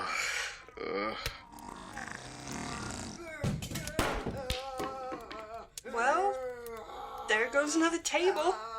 At least he arrived in the right section. How do you always know they're first timers? Because we're not open yet? And it was clearly an accidental rip. Accidental? They all look the damn same to me. You really should have followed up about being colorblind. The doc from State Fire was so sure. Where in the gods am I? This is your job. I'm only paid to clean tables. You're in the in-between worlds. You're here by mistake. We'll get you a drink and send you home where you're better orientated. Here, some water. Let's start off easy. What's your name? Angus. I'm Angus. I need to get back. My party needs me. It's okay. You're safe, don't worry. No, they'll die out there without me. I need to go back now. They'll be fine, trust me. Time works different here. You'll be back before they even know you're gone. How is that possible? Don't ask me, I just work here. different dimensions, different suns, different timelines. It's basic quantum physics. None of that matters anyways. Take a look outside, Andy. It's Angus. There's nothing. It's just not even black, just blank. Why do you even have windows if there's nothing out there? Welcome to the void. This place is a chronological dead zone. Time here has no effect on time in the other dimensions. We found that one out the hard way. Damn watch. It's been stuck at 5:48 and who knows how many seconds. Why is only the smallest hand moving? And so fast, too. That, Angelo, is what we mean by chronological dead zone. Bert, you're confusing them. Go away? Huh. People don't usually get that right first try. Get what right? The pronoun stuff. People look at a big, scary half-orc like me and just... I just realized I haven't introduced myself. I'm Miriam. She, they. I came from the same place as you, actually. And that's Bert. He, him, refuses to tell me where he's from, but he's been here as long as I have. What about you? Like I said, I'm Angus. My friends call me, well, Angus. I prefer they mostly, but he is also fine, I guess. I'm from Kilfabad. Well, it's lovely to meet you, Angus from Kilfabad. Looks like we've got you to calm down a little, so welcome to the In-Between Worlds. We get a lot of visitors here from different dimensions, or stages as we call them. Stages? Why stages? All the world's a stage, and all the world's are stages. Everything that happens outside of this place is like we're the heart of the world where anyone can come to tell their story, to perform their greatest moment, whatever that might be. We're the mosaic of memory. Or at least we would be if Bert let me change the stupid name. In between worlds. Self-explanatory, like in, but in.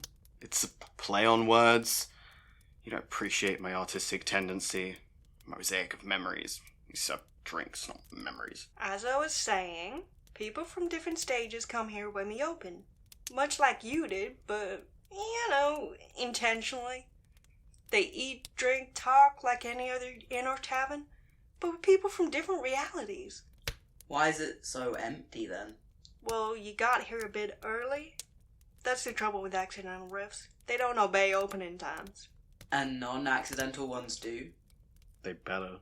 I told them to. Speaking of, looks like the other guests are arriving. Take some time, get settled. I've got to get to work, but don't worry. We'll get you home once it's calmed down a little.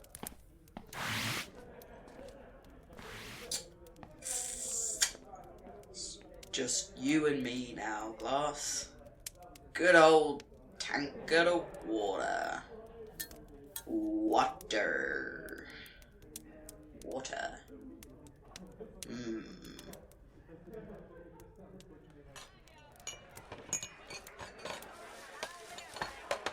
Busy opening. Anyone would think it's a weekend. Bert, can I get a little help here, please? I'm only paid to clean, man. Who? 9 hells is paying you. Wouldn't you like to know?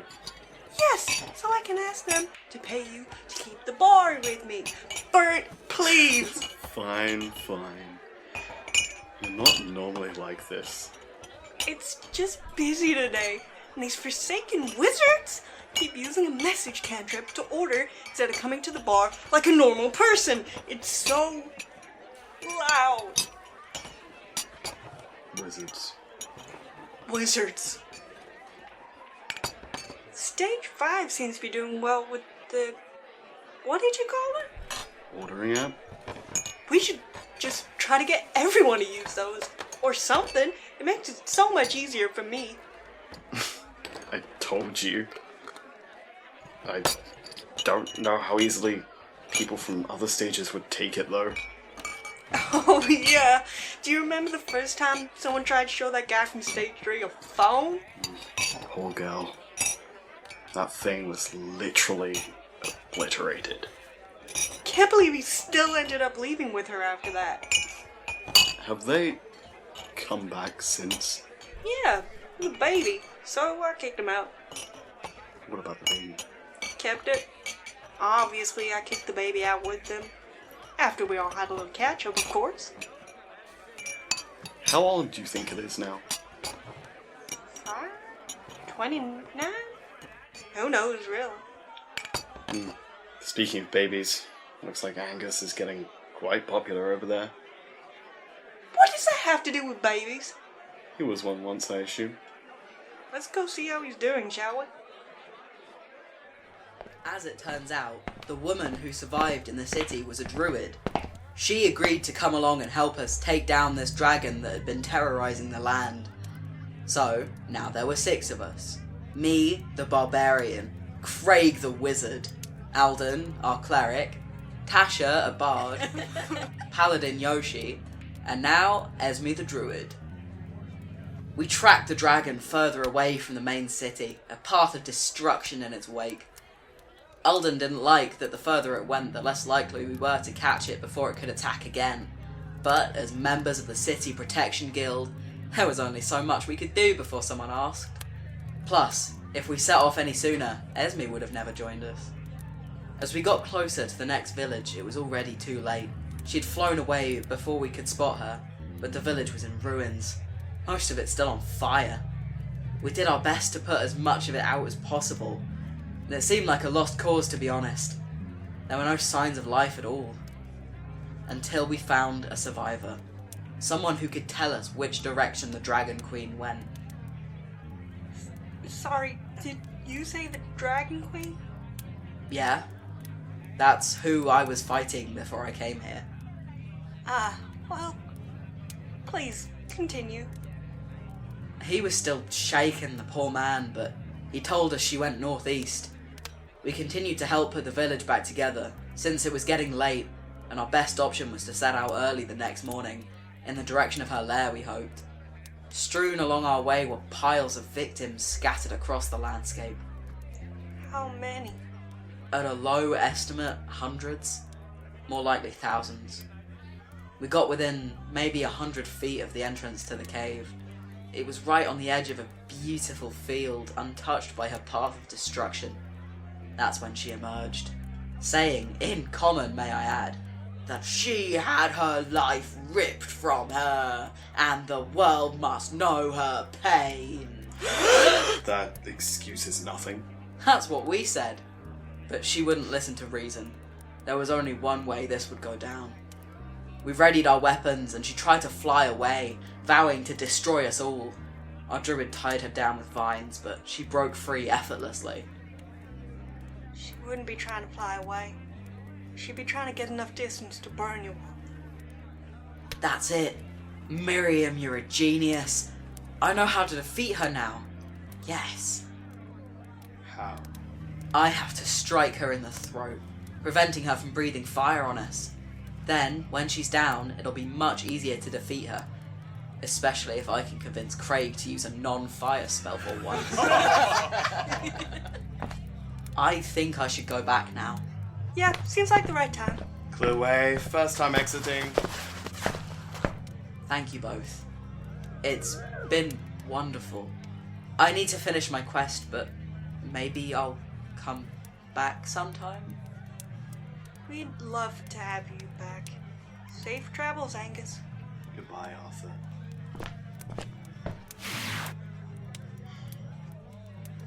Do you think he'll do it? Someone has to kill my mom.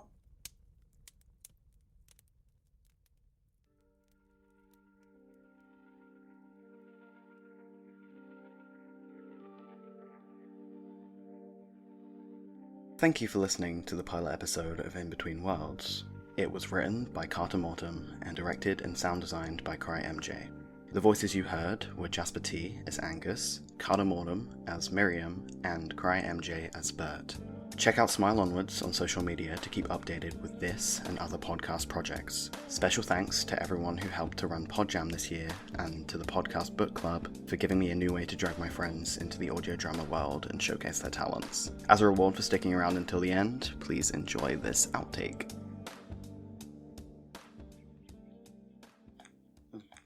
I think we should all go for dehydrated old man. Just a whole room of dehydrated old men. That's been my plan for the last 3 years. What? Laura's been steadily dehydrating himself.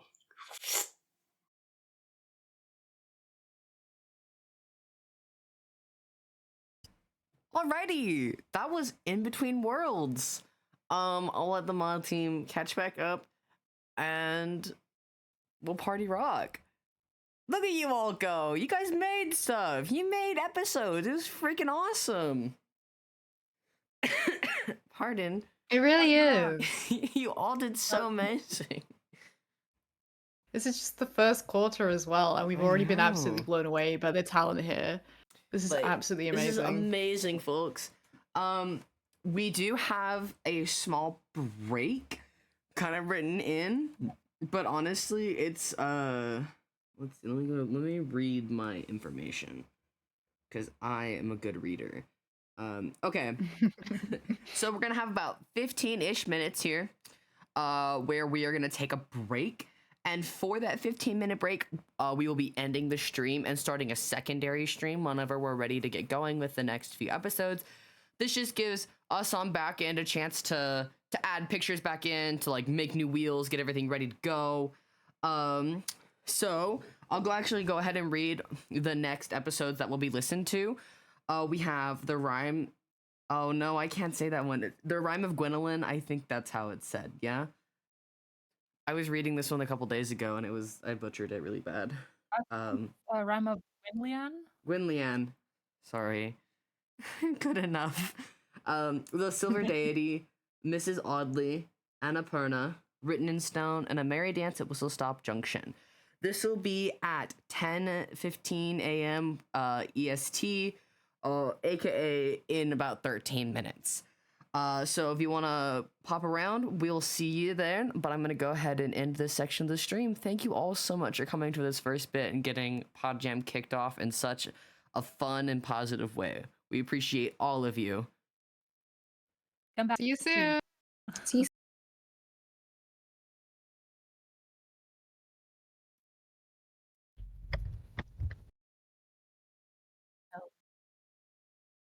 Ooh.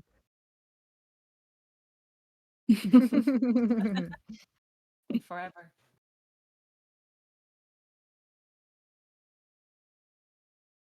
There's a new set. It is pod time.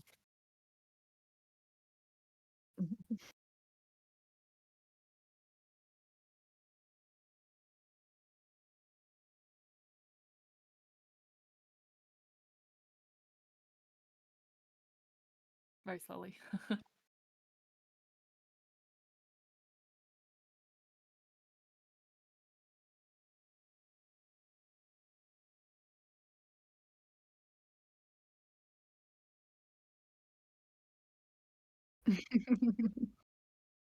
We're so back. Drink, remember to eat. Remember to stretch.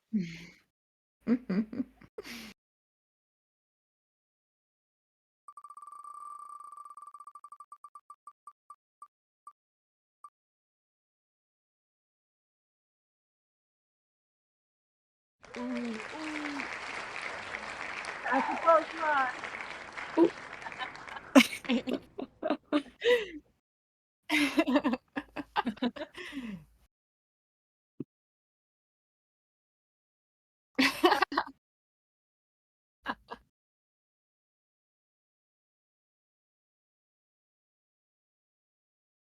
Emergency pings.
Oh, Been Moth. You're unmuted. yes, Apologies. I can hear you. Moth has been Have I giving been- some absolutely amazing Have I been muted this entire time? explanations here, but yes, Apparently. you have been muted. Oh my god, I unmuted. Well, I'll start Moth has been over. telling you all to eat, to drink, to stretch your legs. Yeah, I was telling you all Big to lovely rest. things. Oh my god. It's okay. If it happened to anybody, I'm happy it happened to me. Let's start over. Our first episode will be a merry dance at Whistlestop Junction. I was also talking about how I need to spam my team with notifications to get their asses in here because we're going first. It is a comedy mystery podcast. Two mediocre detectives at Whistlestop Investigations, Donnie and Leslie, have been tasked with finding a missing person. Join them as they run around the steam and diesel divided city of Whistlestop on their search for their client's definitely not fake brother.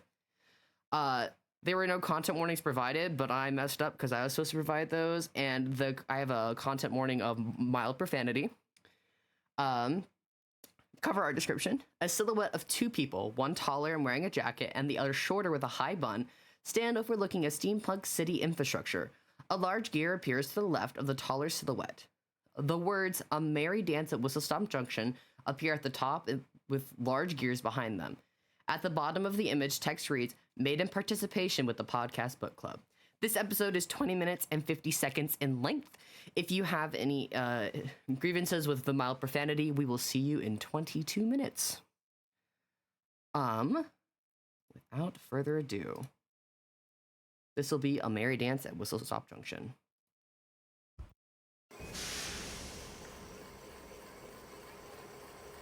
I'm not saying Piston Liner isn't reliable. All I'm saying is it's less reliable than Lancaster as far as steam locomotives go. That's just the thing. If you're picking one to go up against a Type 4, I mean, steam's unbeatable either way. It wouldn't matter. You're forgetting about efficiency. Sure, steam's faster, cleaner, and some argue safer, though I disagree. Diesel goes much farther, running on much less consumption.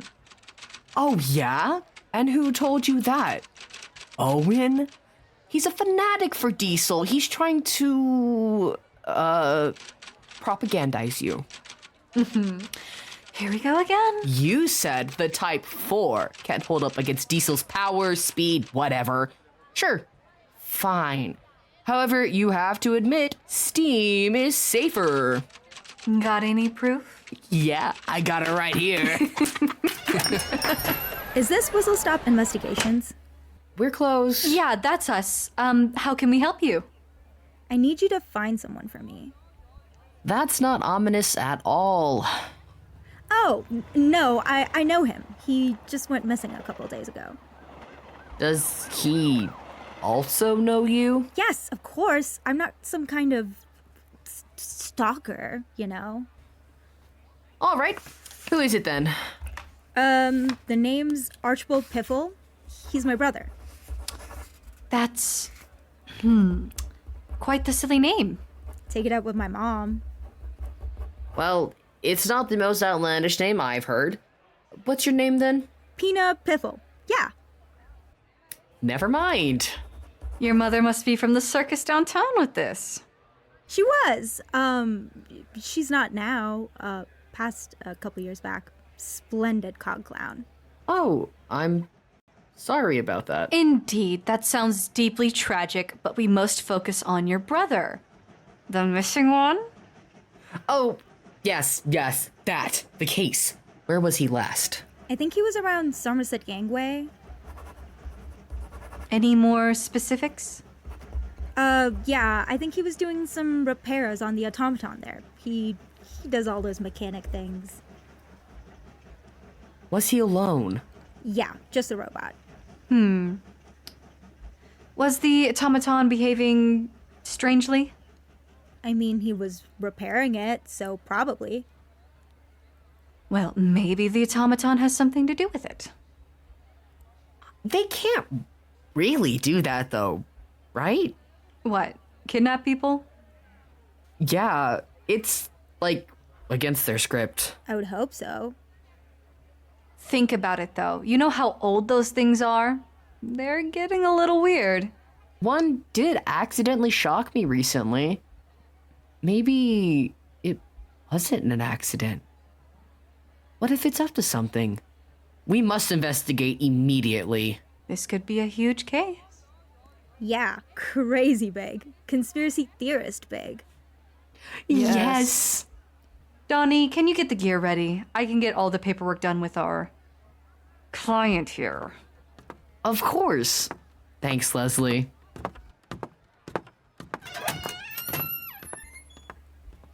Elise, what the hell was that? Excuse me? That was terrible. Archibald Piffle, really? You're a theater major for Daedalus's sake.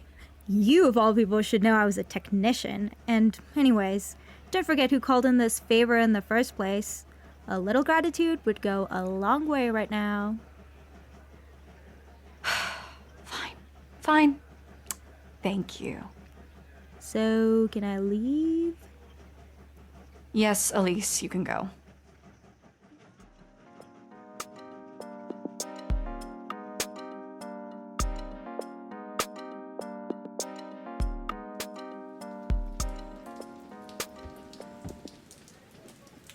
You're sure this is the right place, Les? I've been running around the city for years. Of course it's the right place.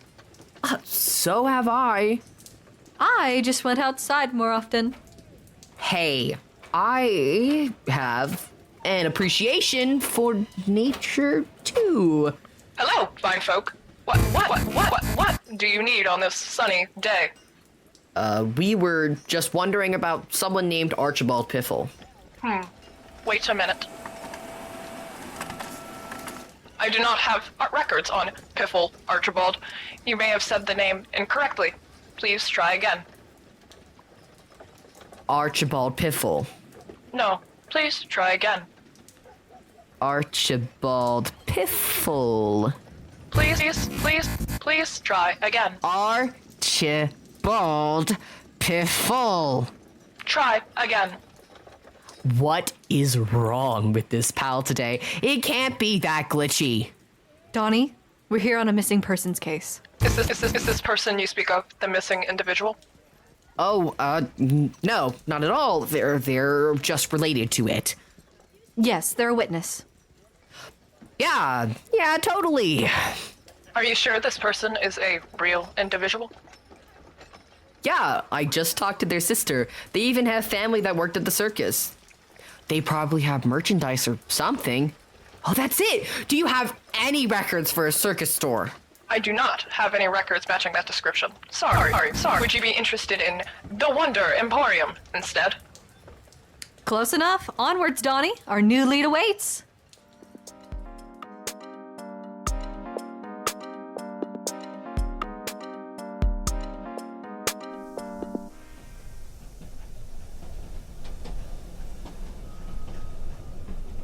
Are you sure this lead will pan out?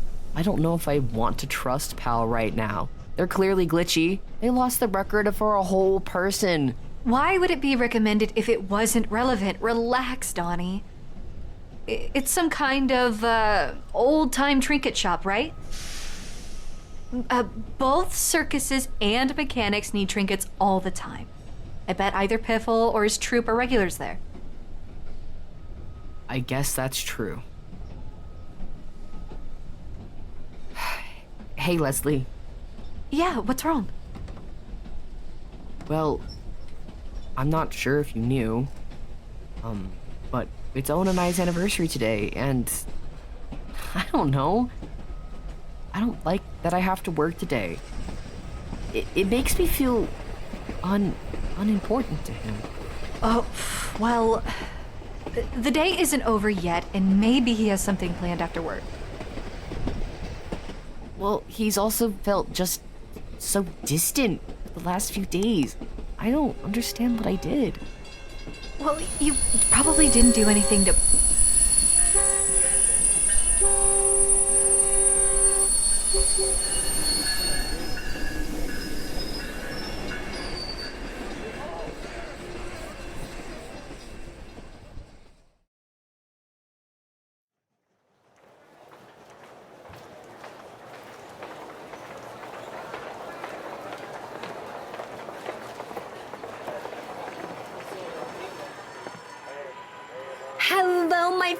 and welcome to the Wonder Emporium. How may I help you today? Hi, we're with Whistlestop Investigations, and we'd like to ask you some questions. Oh, of course, right this way.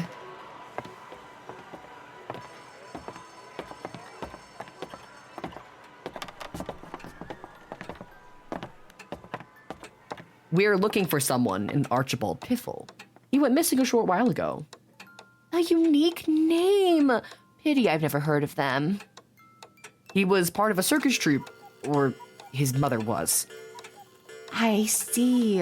What troupe? I don't know exactly. Uh-huh. Anyways, do you work with circus troupes often, Mix Emporium? Performers. Every so often, I'll have people come in for props and such, or so they say. But who am I to know? I don't make a habit of prying into the lives of my customers. Well, we were directed here by the automaton Archibald Piffle was last seen working on, so there must be some sort of connection. Have you had any particularly odd customers lately? Most of my regular customers do happen to be the eccentric type. Comes with the trade, you see. I mean, hell, just last week, I had this guy come in from Disolium wearing the most hideous feather boa. You say? I know, right? A long and frankly inconvenient way to come for little old me. Unusual. You say that now, but let me tell you, collectors are a different breed, especially when it comes to their trinkets. He's not even my longest traveling customer, you know. There's this one lady No. Tell me more about him. Sure. Like I said, truly atrocious outfit. Came in here muttering something about automatons. Actually, now that I think about it. Is that so? How suspicious. He left with quite a haul, too. Maybe not. Pardon, but do you happen to suspect that the culprit is from Disolium? Yeah, Disolium, but yes, I do. Since when? In that case, let me tell you about some of my other Disolium customers. They're quite distinctive, you know, even though they're from Whistlestop like the rest of us plebeians. Ha! You could say that again. Where to begin? Why, yes, there was that one person who bought that stupid...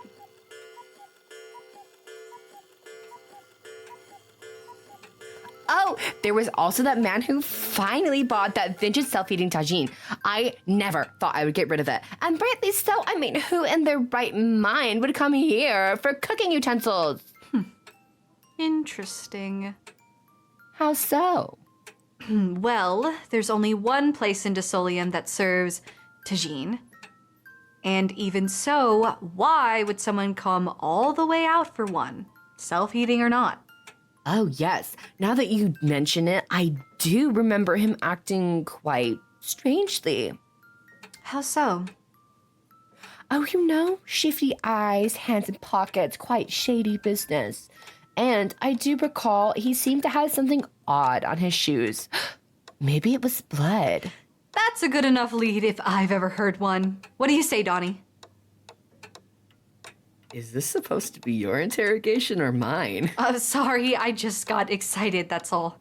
I just love hearing about trinkets and people who buy them. You know me. You can't really argue with the results, though.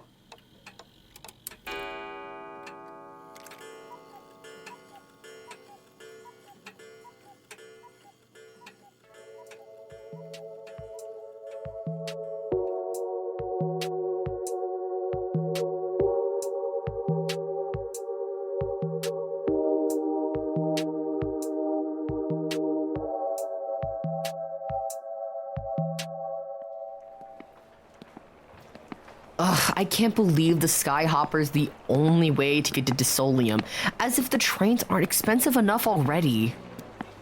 Yeah, it's a fortune to travel, let alone live up there. Well, look who isn't crazy about Diesel now. Hey, I never said that. How many tickets today? 2, please. Great. This thing again. Gate. Alabaster, please. 215 brass, please. Daedalus. Credit or coin. That's more than we make in a day. All right.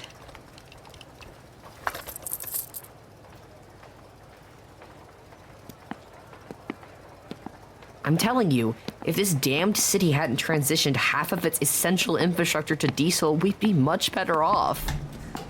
Thank Daedalus for tax write-offs. Even then, it's coming out of the government's budget, which takes away from our budget. Diesel is not the issue. It's how it's used. Sure. If diesel power becomes readily affordable and distributed everywhere in Whistlestop, not just in Diesolium, then I'd be all for it. I can agree with that. Let's be real here, though, Donnie. I know the only reason you hate airships so much is because you're not so secret fear of heights. My fear of... I'm not afraid of... I knew it!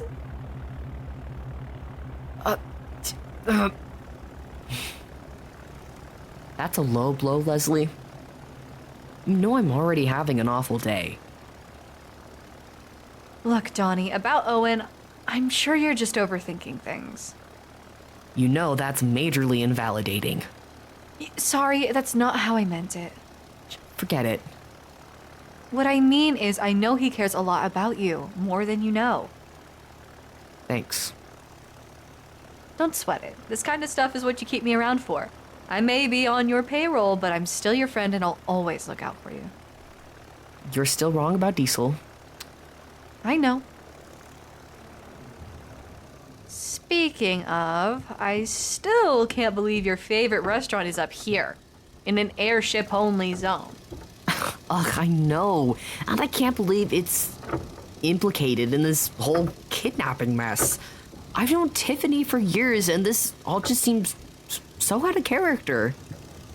You never know what's beneath the surface. Yeah, you can say that again. Hold on a second.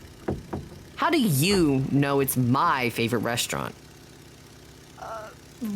My phenomenal detective skills, of course. That's why I'm the best assistant you could ask for. Nice try. You're still not forgiven for taking over my interrogation, by the way. Oh.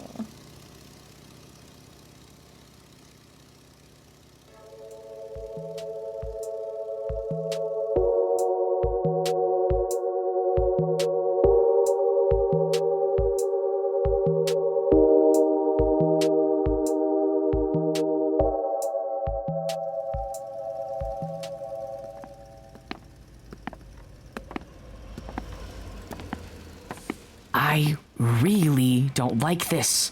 Be ready for anything, Leslie. Surprise! Ow! What was that for? What was that for? What was that for? You scared the ever-loving crap out of me. That's what that was for. You have seen your face. I thought he was a criminal. Leslie, what is going on? Yeah, Leslie, I'd also like to know why my lovely husband decided to greet me with a punch to the face at our anniversary party. What? With all due respect, sir, this is all at your request. Don't you remember? Hey, sir, you're here early. Where's that better half of yours? You better not be late or I swear Yeah. Look, I need your help. Oh. Shit, what's wrong? Where's Donnie?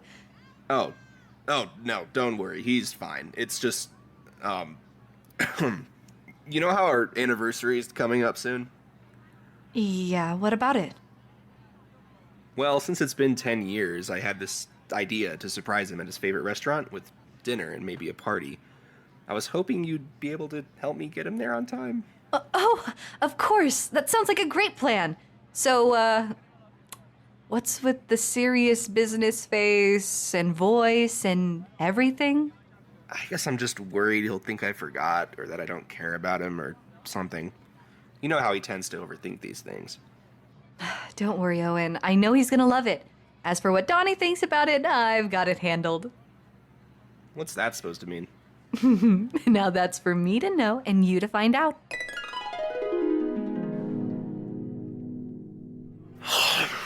That is not what I meant.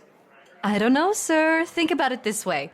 He's here, on time no less, and he was definitely surprised, and you can't say I didn't keep him distracted from your perceived non-action. Touché. Plus, look at him. He's overjoyed. You guys did all of this for me? Oh.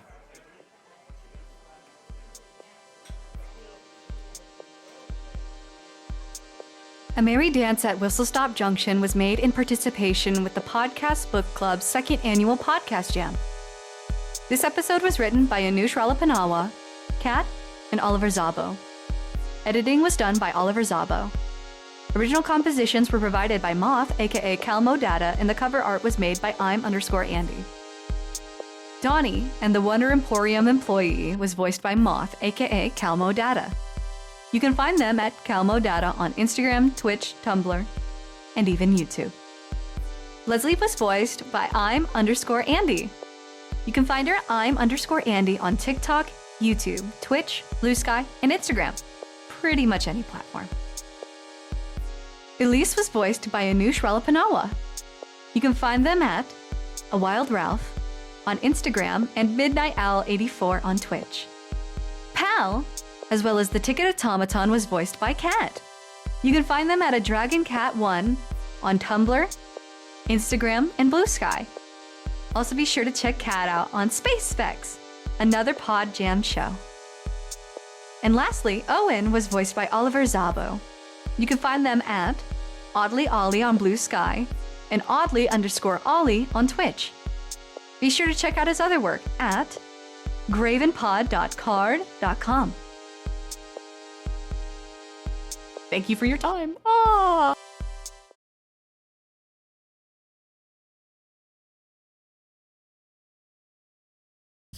Alrighty, that was A Merry Dance at Whistlestop Junction. That was really good. Like, genuinely, that was so fun. I didn't mean to play the sound effect. I apparently spun the wheel on accident. That's okay though. The clapping sound effect was unintentional. I'm sorry. Just a little extra congratulations. Yes. That was amazing. Is that Donnie from? No, what? That would never be me. What? No, anyway.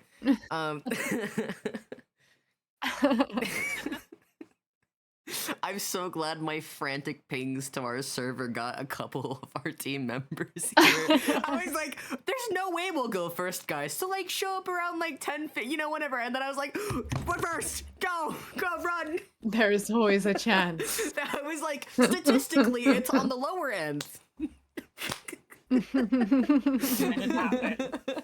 Anyway. The chance is non-zero. Oh my gosh.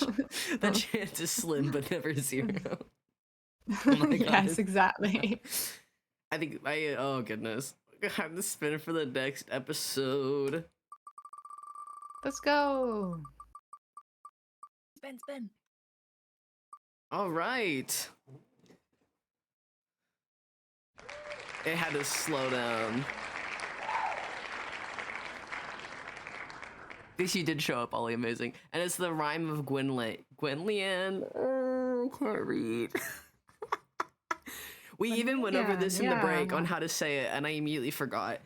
So I'm really sorry that I keep butchering that, but I promise it's not out of any negativity. I am a very sleepy boy, and I'm really bad at reading.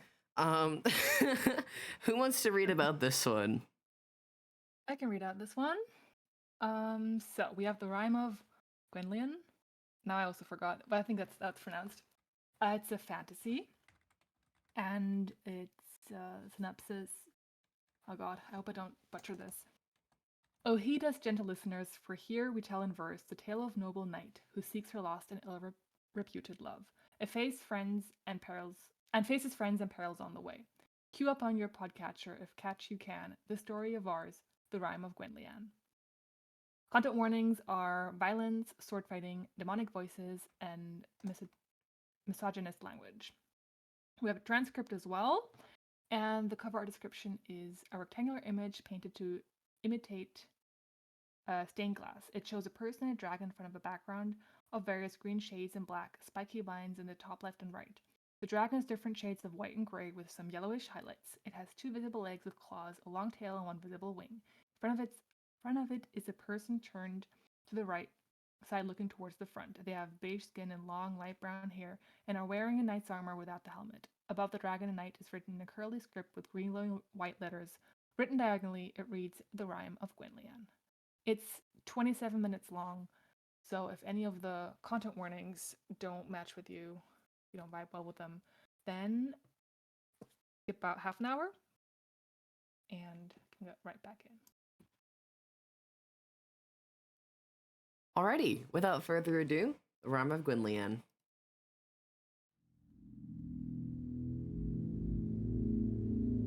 Welcome, dear listeners, to our humble hall, and let us now regale you with a tale. And through this little pilot, here we can now introduce the Rime of Gwenlian.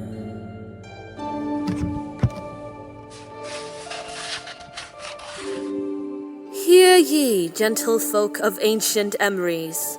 Beneath our mountains, high in forest covered, this proclamation I give ye, regarding our princess, who, though quite wavered, is beloved.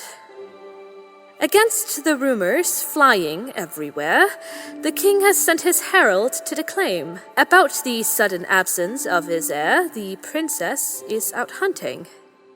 Do not blame your monarch for his stubbornness and pride in failing to inform a guard or two who could accompany her on her ride, which took place late at night. That's hardly proof. We're not here to debate her innocence of all those wildly whispered, torrid thoughts. We're simply asking for some common sense until the girl's return to face the court. Her being neither monster, whore, nor dead, the worst we might surmise. She's merely fled.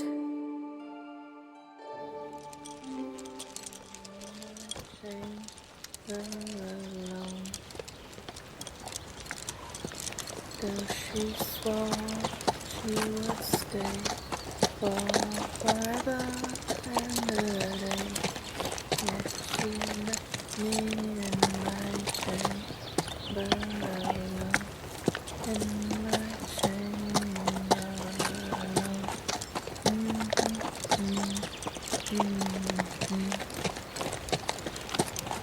Forsooth, my gentle mount, I surely hear the trickling of a most refreshing brook. Our journey has been long, and now I feel athirst, as if I've travelled very deserts. And so let us approach and slake that thirst. Anon, a lake that sparkles bright and perfect, by which we can lay down our weary heads and rest a while till we are not the worse.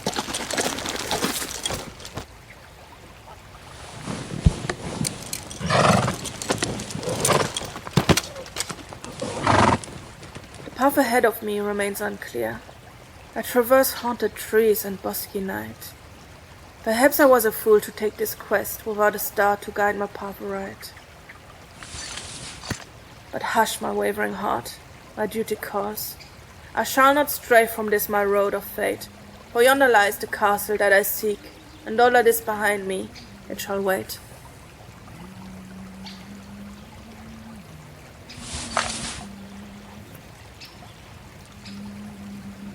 But soft, what is this air that sweetly floats across the lapping waters?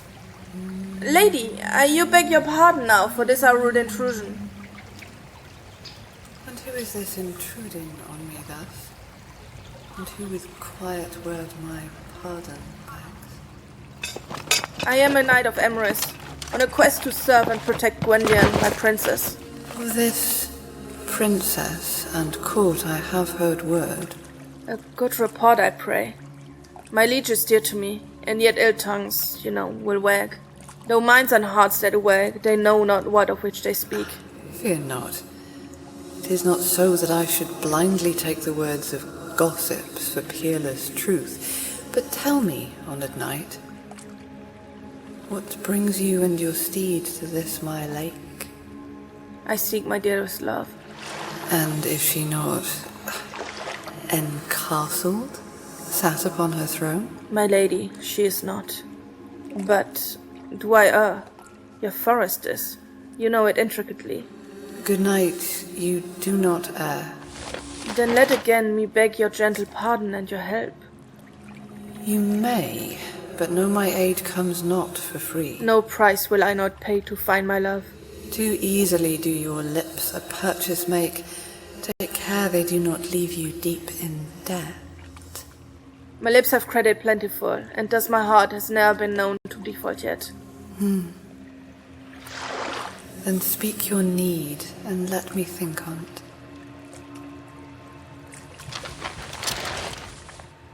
Deep in this forest hides a fortress ancient, a castle known in legend and in tale, and there my dearest languishes in bondage, and I swear I shall release her from that jail.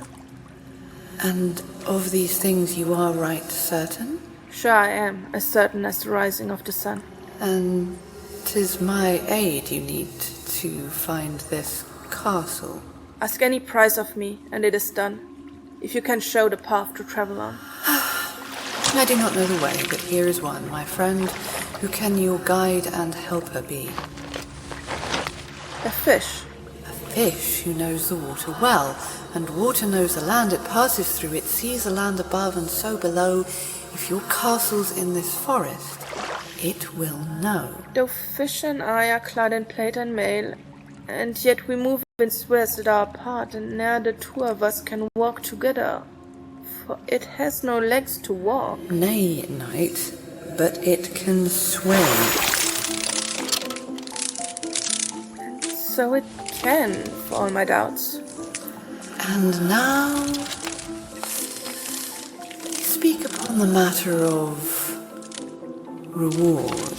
Again, ask it of me, and it is done. I must ask for your allegiance and devotion.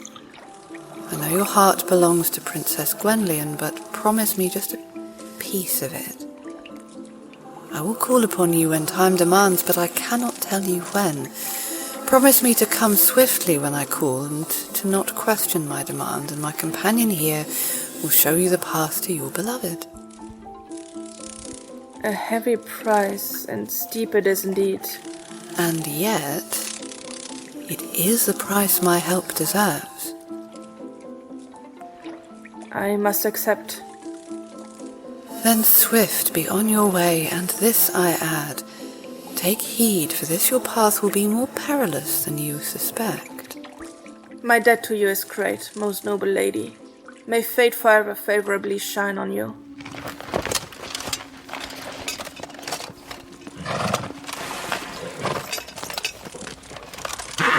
Fear not, dear steed, for though it does seem strange, this little fish is here to show the way. And let us hope I keep it in my eye, for deep and dark the forest is, and so its little flashing form is hard to see.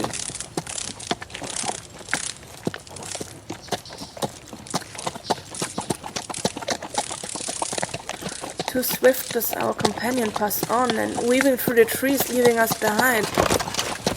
I pray, dear fish, to slow your rapid pace, lest we be left behind. Oh, fish, slow down! The forest is too dark and dusk for us to follow.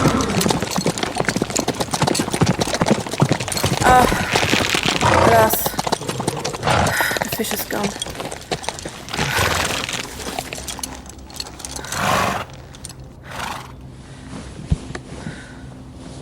And where in all the forest have we come? I cannot see the castle nor a foot before my face. The darkness stretches on in all directions. Have we just been tricked? The lady at the lake has proved us false? I promised her reward. Was it too small? O great and learned Bubo, owl astute, I beg of you to hearken to my call and lend your ears. Ah, Who or what is this? A knight, indeed, with armor shining bright. What brings you here, dear knight? I seek my love. And who your love? The virtuous Princess Gwenlian. Who? Of she I've heard, for off into this forest do the tales of your love come.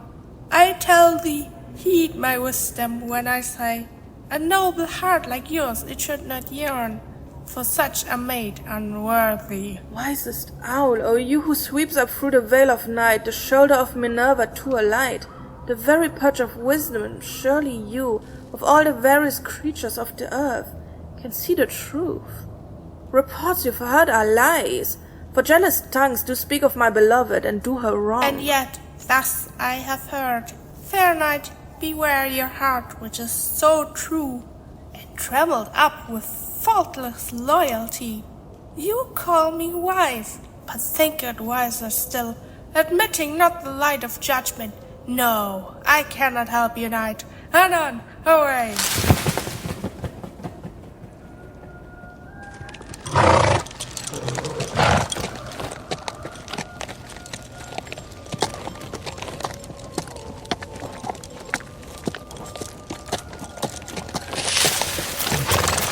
O cunning fox, you gentleman in red, I beg thee, help a needy passer-by. For what shall I you aid? For only this, for honor and my deepest gratitude, for I have promised all too much this day. For honor? Is it so? Tell me, good knight, shall honor fill a fox's empty gut? Is gratitude a shield from hunter's blade? When autumn comes, away, you shining fool! You've nothing that can draw me from my den. Good sir, I beg of you, stay. I have not yet to make my Stay, case. knight! I will not hear. Forever do you humans come with pleas, and offer naught that is of worth to me, or to this forest. Stay your wagging tongue, and leave thy trivial wishes all unsaid.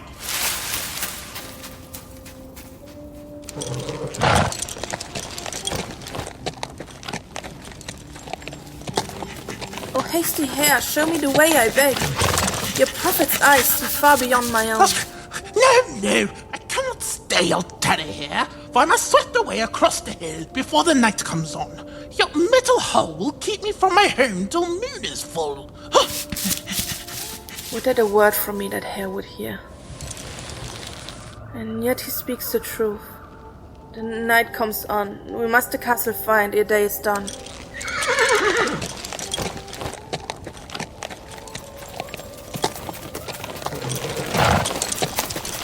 O tranquil hedgehog, aid I beg of you. You are my final hope to find my love. Good night. I heard your pleas to all the folk of forest, air, and field, and this I know. Their business keeps them from the world of man. You should not waste time asking for their help. So often do your people see me not, nor ask my aid. And yet, beneath this coat of prickles is an honest heart indeed. Good spine friend, are you not as much as they who fly or hunt or run, a noble of these woods? Then tranquil hedgehog, will you be my help? I seek a castle deep within these trees, a bastion of I know it well, but even to approach it, perilous. Why say you so? It is defended well by one not so dissimilar from you. Another knight? Indeed, but there does end the semblances between the two of you. I dare not come much closer to inspect. Despite my spiked armor, I would fall to one as armed and armored as that knight. Clad all in bosky green, they ride about that castle. And their spines of shining steel are longer yet and sharper still than mine. Yet within that castle is my love, the dearest of my heart, and one to whom I have my loyalty sworn and cannot waver. And who is that? Gwenlian of Emrys. Oh, a name I've heard before. Comrade Spines, on this I beg you not to trust your ears. My gentle knight, the words of far-off lands that issue forth from similarly far-off tongues are not within my nature to assess, nor ever else to heed. The noble hog, will you my path unto the castle show? Great knight, my legs are short, my body small. I struggle such a distance to traverse. But fear ye not, for you the way is short. Go Go straight and true as arrow shot from bow, and you will reach the castle that you seek. The forest will grow darker as you pass until you reach the clearing that it's in. I bless you, tranquil hedgehog, for your aid. And tell me, how this gift I shall repay. Behold, here is a heavy fallen log beneath which lies such squirming worm delights and grubs upon which I could happily feast. Would you it upturn and then reveal?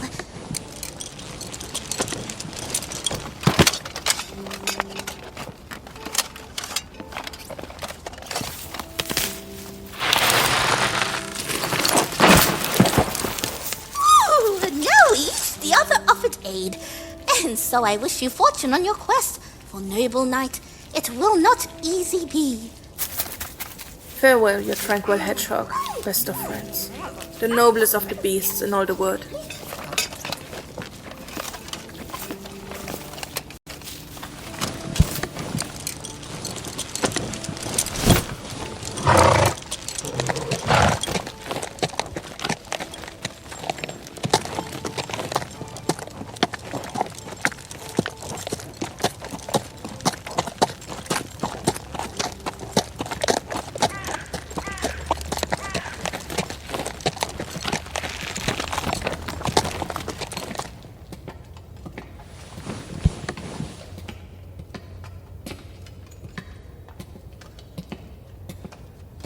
I see across my path a fawny knight who stands between me and my ultimate goal.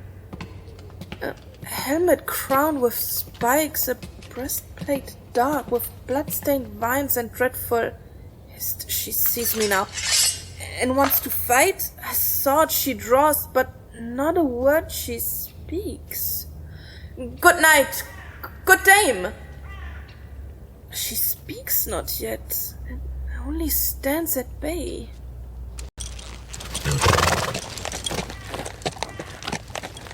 I see this fawny night in clearer light as I approach. My eyes must be deceived. The face beneath the helmet, 'tis my own. Oh, surely 'tis too strange to be believed, this very mirror of my own visage. O knight, if knight you are, and not some shade or doppelganger sprite who haunts this glade, I come to seek my princess in this tower, and so to let me pass I must you ask.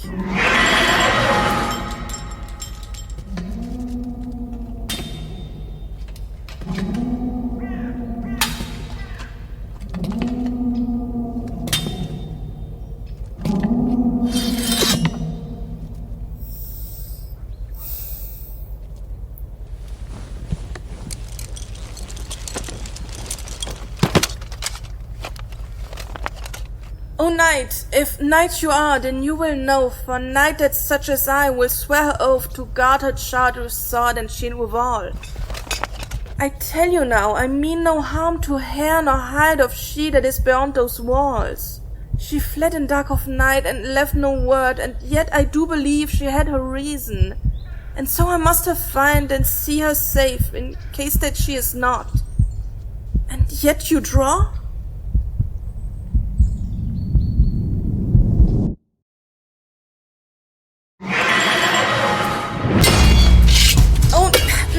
If knight you are, who now I face, say, why is it we come to blows for this?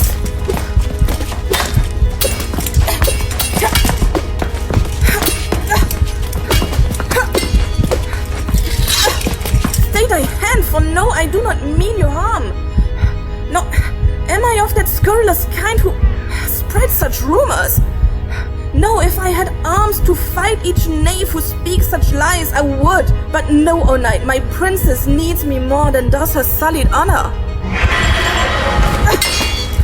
Knight!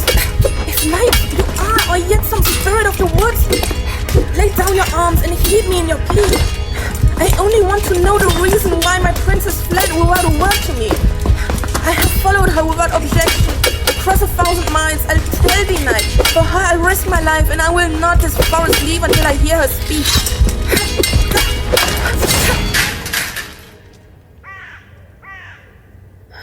Knight! A knight I see you are, for well you fought. Forgive me that I cleave your helm in twain. But no, good knight, I charge you in defeat, to heed me well. I did not choose to fight. I do not hear the words of jealous tongues. I know my princess is of highest worth, and nothing can persuade me otherwise. And now I charge thee, knight, to let me pass.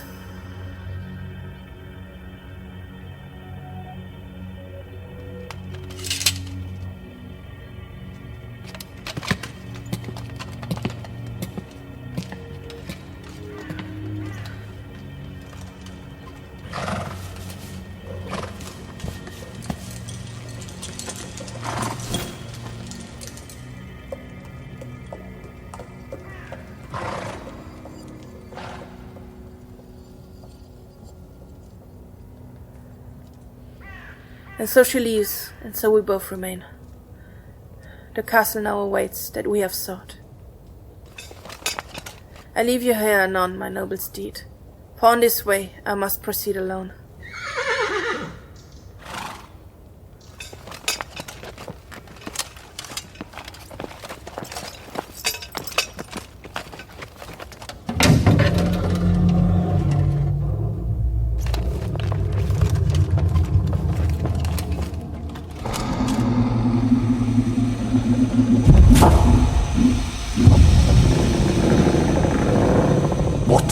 Is this who makes such clamoring and interrupts me in my solitude? What foolish mortal now disturbs my rest and wakes me from my needed torpitude? Forgive me, mighty beast. I did not mean to stir you from your rest. But I do seek my love, the lost Gwenlian, my sweet princess. There is no princess here. Good Drake, forgive. This is the place I was assured she went. Then you are wrong and have been fed a lie. And how am I to know who it is who lies? Do you accuse me? Why? Do I have need? Oh, dragon, I have fought until the sweat dripped from my brow and I was weary and would lay down to die. And yet I still went on. So if you think I will not fight, you surely underestimate my zeal. This woman is so dear unto your heart that you would risk your life? Without a breath of hesitation would I draw my sword in her defense. How foolish humans are. She surely cannot be of such great worth that you should look to seek her near and far. For me her worth is more than all the stars in all the sky and fish in all the sea. And more than all the gold in dragon's heart, the worth of Princess Gwenlian is to me. You test my patience, knight, O puny knight. So tell me, when you find your wronged love, your princess, so derided in your land, say how you will console her in her pain. Will you dismiss their cruel words as lies, and say they do not matter? Or will you tell her, turn your back on those you loved so dear, and tramp away into forgotten lands, to dwell in squalor, far from golden towers? And will you there with her in solace dwell, and throw away the life you built so well? Or will you drag her back to court with you, to suffer Empress' harsh opprobrium? Say now, O puny knight, what you will do. I will not force my love against her will. And yet you seek her over wood and hill. What if she simply cares not to be found? False Drake, I trust you not. I do not care. It matters not to me what you believe. Your love for your princess may be so great it fills your foolish heart to overflowing. And yet, it will not bring her back to you.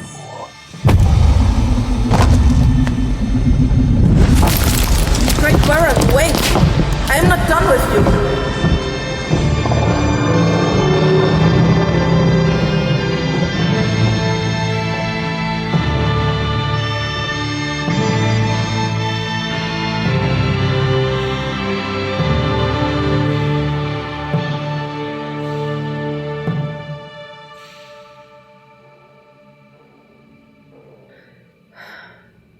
Alas, I find myself alone once more.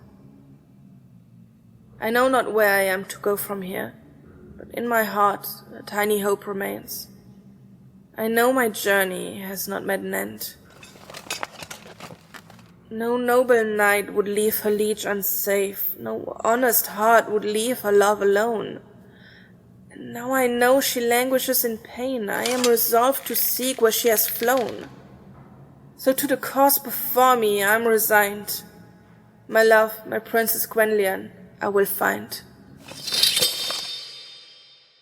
Oh, my love has left me, and my heart is forlorn, for she left no word where she has gone. This pilot episode of the Rime of Gwenlian was created for Podcast Book Club's Podcast Jam. The episode was written by Audrey Martin, Lou Sutcliffe, and Faye Roberts. It was sound designed and mixed by Jane Huan with help by Lou Sutcliffe. The Herald was voiced by Lumi Elks. The Knight was voiced by Audrey Martin. The Lady of the Lake was voiced by Faye Roberts. The Owl and the Fox were voiced by Claire Dinnebier. The Hare and the Hedgehog were voiced by Jane Huan, and the Dragon was voiced by Lou Sutcliffe. The cover design was created by Claire Dinnebier. And a special thanks to the Podcast Book Club team for their hard work creating and managing this event. Oh, my love, when you left, you stole my heart away, and you left me weeping behind. But my tears they now have dried, and my steed is by my side, and my dearest love I surely now shall find. Though the road may be steep, and the chasms be deep, and I may find no succor or friend, though my flesh may be torn by the claw and the thorn, still I stay my lover's course until the end.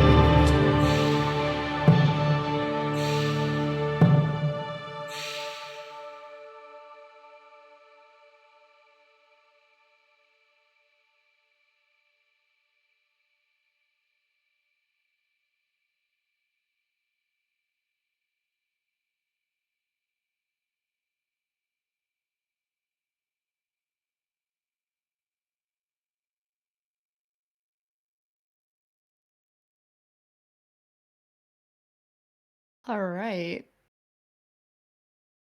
There's like 20 seconds of like time left, and I was like, oh, is there something gonna happen? It just fade out, really long fade out, which is great. That was awesome. Holy cow. That was really good. That was amazing. That was really cool. No, like everybody, oh my gosh, everything is wow. I had to say it. This is wow. Yeah, it just notches on all Amazing. all aspects. Yeah, everybody's 5 out of 5 stars. Everybody's just eating. 8 left no crumbs. Is that what the kids say? That's what I think the kids say. I believe so. Guys, I love pretending to be a boomer. I think it's funny. I'm like, haha. All right, we're gonna pull up our favorite thing in the world today, the wheel. Mm-hmm. All hail the wheel. Hailing right now. Hail, the wheel. yes. All hail the wheel. Let's go on the spin for that next one. The wheel's making noises. Wheel, wheel, wheel. I'm so delayed on the stream. I know, it's so delayed. Me too. Silver Deity. Woo! Let me get that info up. Absolutely. I appreciate that. Let me get this. Okay. So yeah, Silver Deity is this is the pilot. It is a sci-fi mystery episode, and the description is this. And apologies if I mispronounce any names. Apologies. For Katie, Carnell, and Harvey, most of their holidays have been taken up with work studies at Aldrin Lunay's power station. It isn't all bad news, though. It gives Katie a reason to get out of her empty apartment. Carnell's been learning loads of new things, and Harvey loves feeling of use to others. Besides, they have plenty of chances to hang out. But when Harvey goes missing, the teens stumble into a web of intrigue that threatens the peace of the entire colony. There will be a transcript link as well as the content warnings in the chat. It's already there. Brilliant. For content warnings, there's scenes with lots of overlapping noises, sudden spikes in volume, and grating/metal squeaking sounds some listeners might find uncomfortable to listen to. So, as always, listener discretion is advised. As for the cover art, the description is the words Silver Deity are written along the top. An open silver eye with long eyelashes on a boysenberry coloured background. A teardrop is falling from the eye and turning into an Oris piece. The length of this episode is 27 minutes and 36 seconds, so if you're not driving with any of those content warnings, feel free to come back in around 27 minutes from here. And yeah, ready to go. Apologies, I probably mispronounced some of those names there. You'll see. Amazing. Without further ado, this is Silver Deity.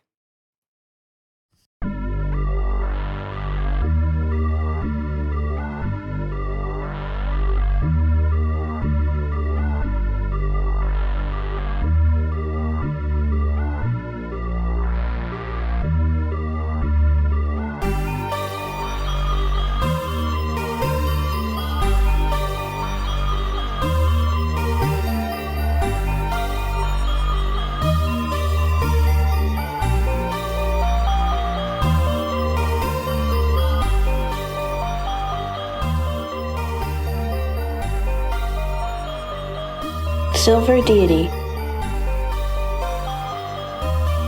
Pilot.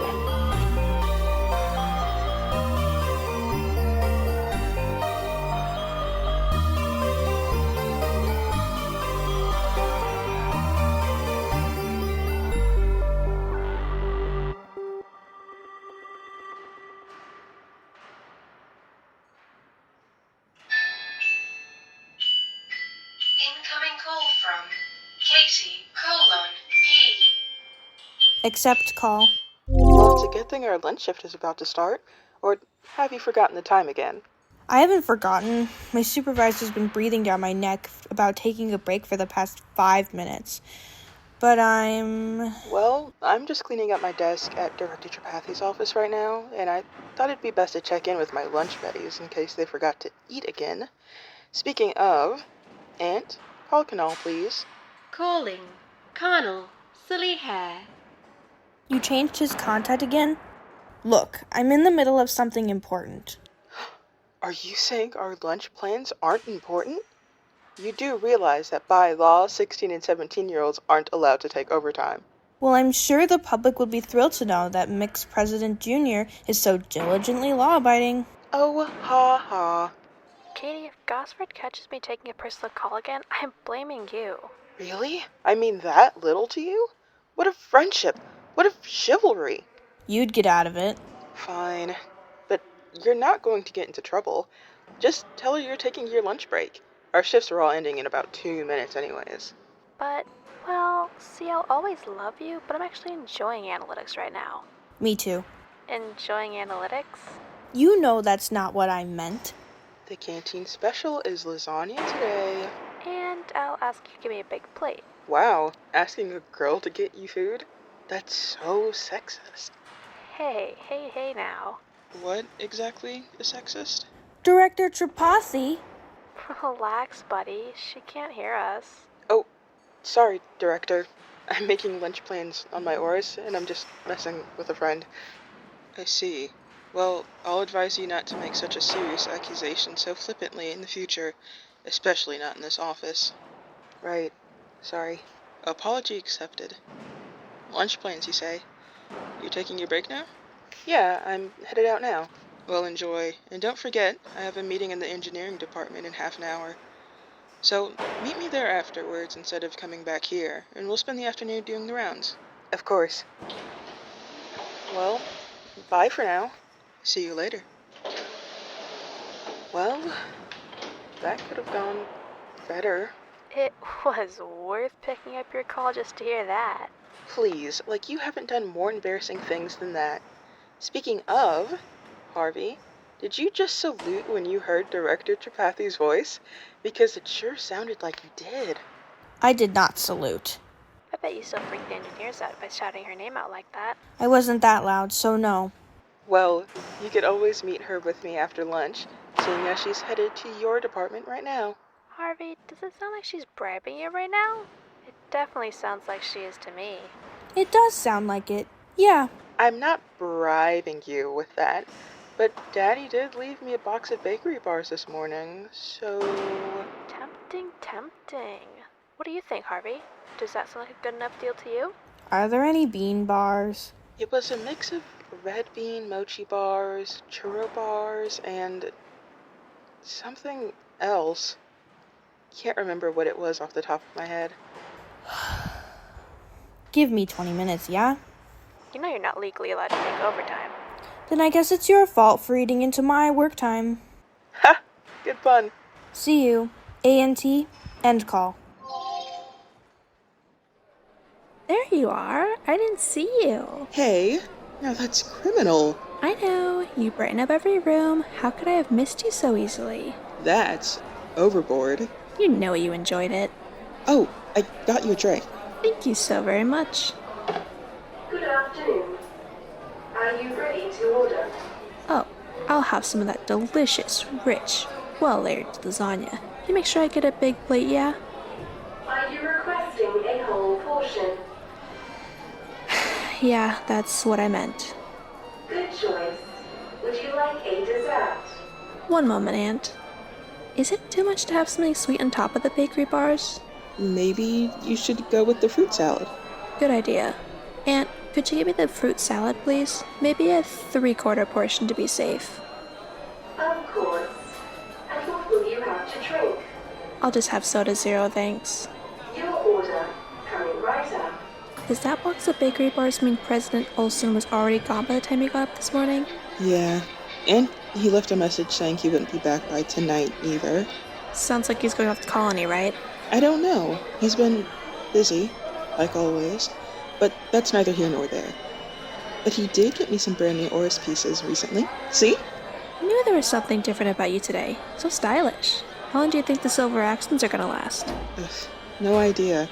They came with a maintenance kit, but it was fairly standard. Nothing specialized like how Harvey's got. They're gonna be so jealous when they see your new Orises.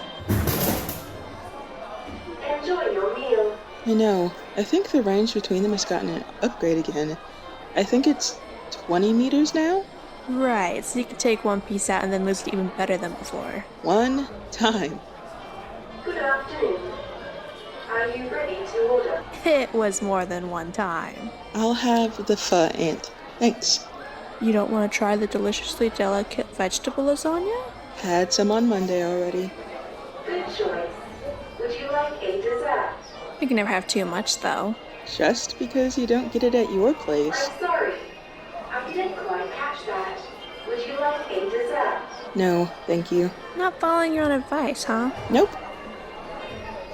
That wasn't directed at you, Aunt. Carry on with the order. Of course. And what will you have to drink? Could I have some water? Would you prefer sparkling or still? You know what? Make it sparkling.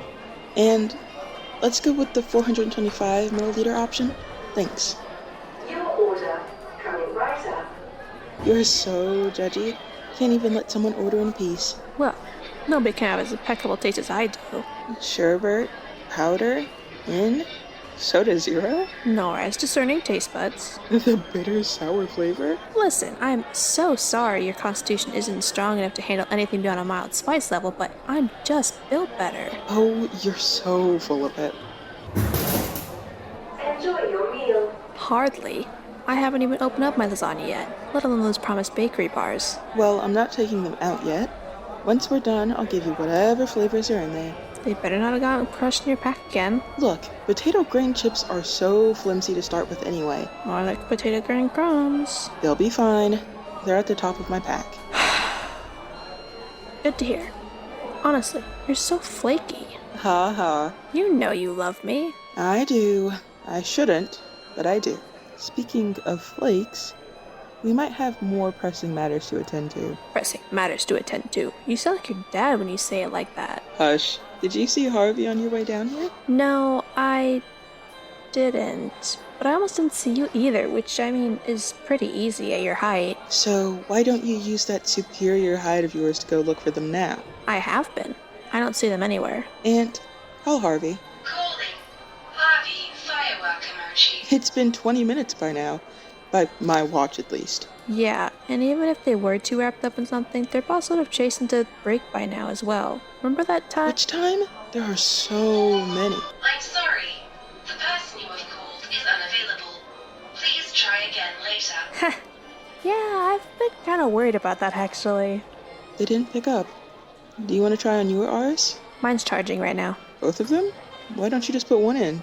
I like having them both in for the immersion.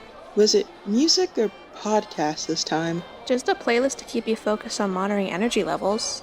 So I'm guessing a bit of both? I'm gonna try again. Aunt, call Harvey. Calling. Harvey, firework emoji. You know, we would be really awful friends if we ate without them. Yes, we would. So don't even go there. I'm hungry. Do you want me to starve? I'm sorry. The person you have called is unavailable. Please try again later. They're still not answering. Well, the first option is to start eating without Harvey. I mean, they might just be running late. But you would be a terrible friend if you did that. But Harvey is a great friend who understands that food is important. Do they, though? Do they really? Okay, good point. What's the other option? You know what it is. Okay, maybe they're here already. What if you did a round and I stayed here to mind our stuff and act as a beacon in case they find me, but not you? But if we do that and Harvey still hasn't shown up, you're giving us your share of the bakery bars. I just like that option more. You know you'd have to bribe me to go along with it, and you'd feel bad about Harvey not having anything to eat. I would. I just also feel physically bad because I haven't eaten. You have the bars. No way, those are dessert only. Okay, fine. I will give you some of my fruit salad, and you can eat on the way. Deal. Okay, let's go. Please place all dirty trays on the rack so they can be cleaned and reused before exiting the canteen. Wait, did you open your containers? Nah. Me neither. Here, I'll take your containers and you take my tray. Thank you for doing your part to keep this colony clean. Do you have time to leave us a quick review? Afraid not, sorry. Of course. We hope you enjoyed. Have a stellar day. Hold the door, hold the door! Excuse me. Excuse me. Sorry, my hands are full. Why don't you put the containers in your pack? They're sealed airtight. They'll be fine. In a moment. They're hot. Level 21. Have a stellar day. Excuse me. Of course. Enjoy your lunch. Thank you. Going down.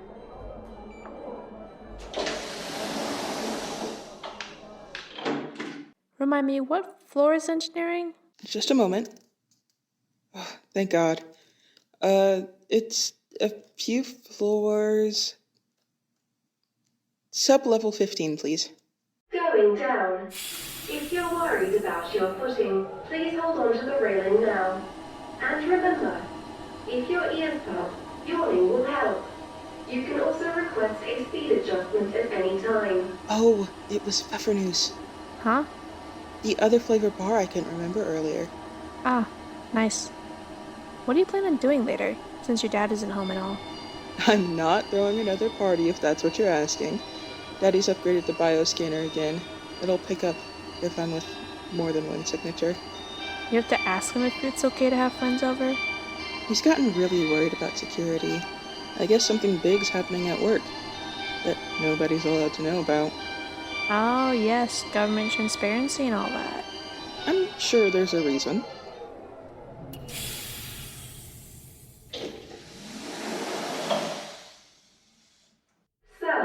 Survival 15. Have a stellar day. You coming? Uh-huh.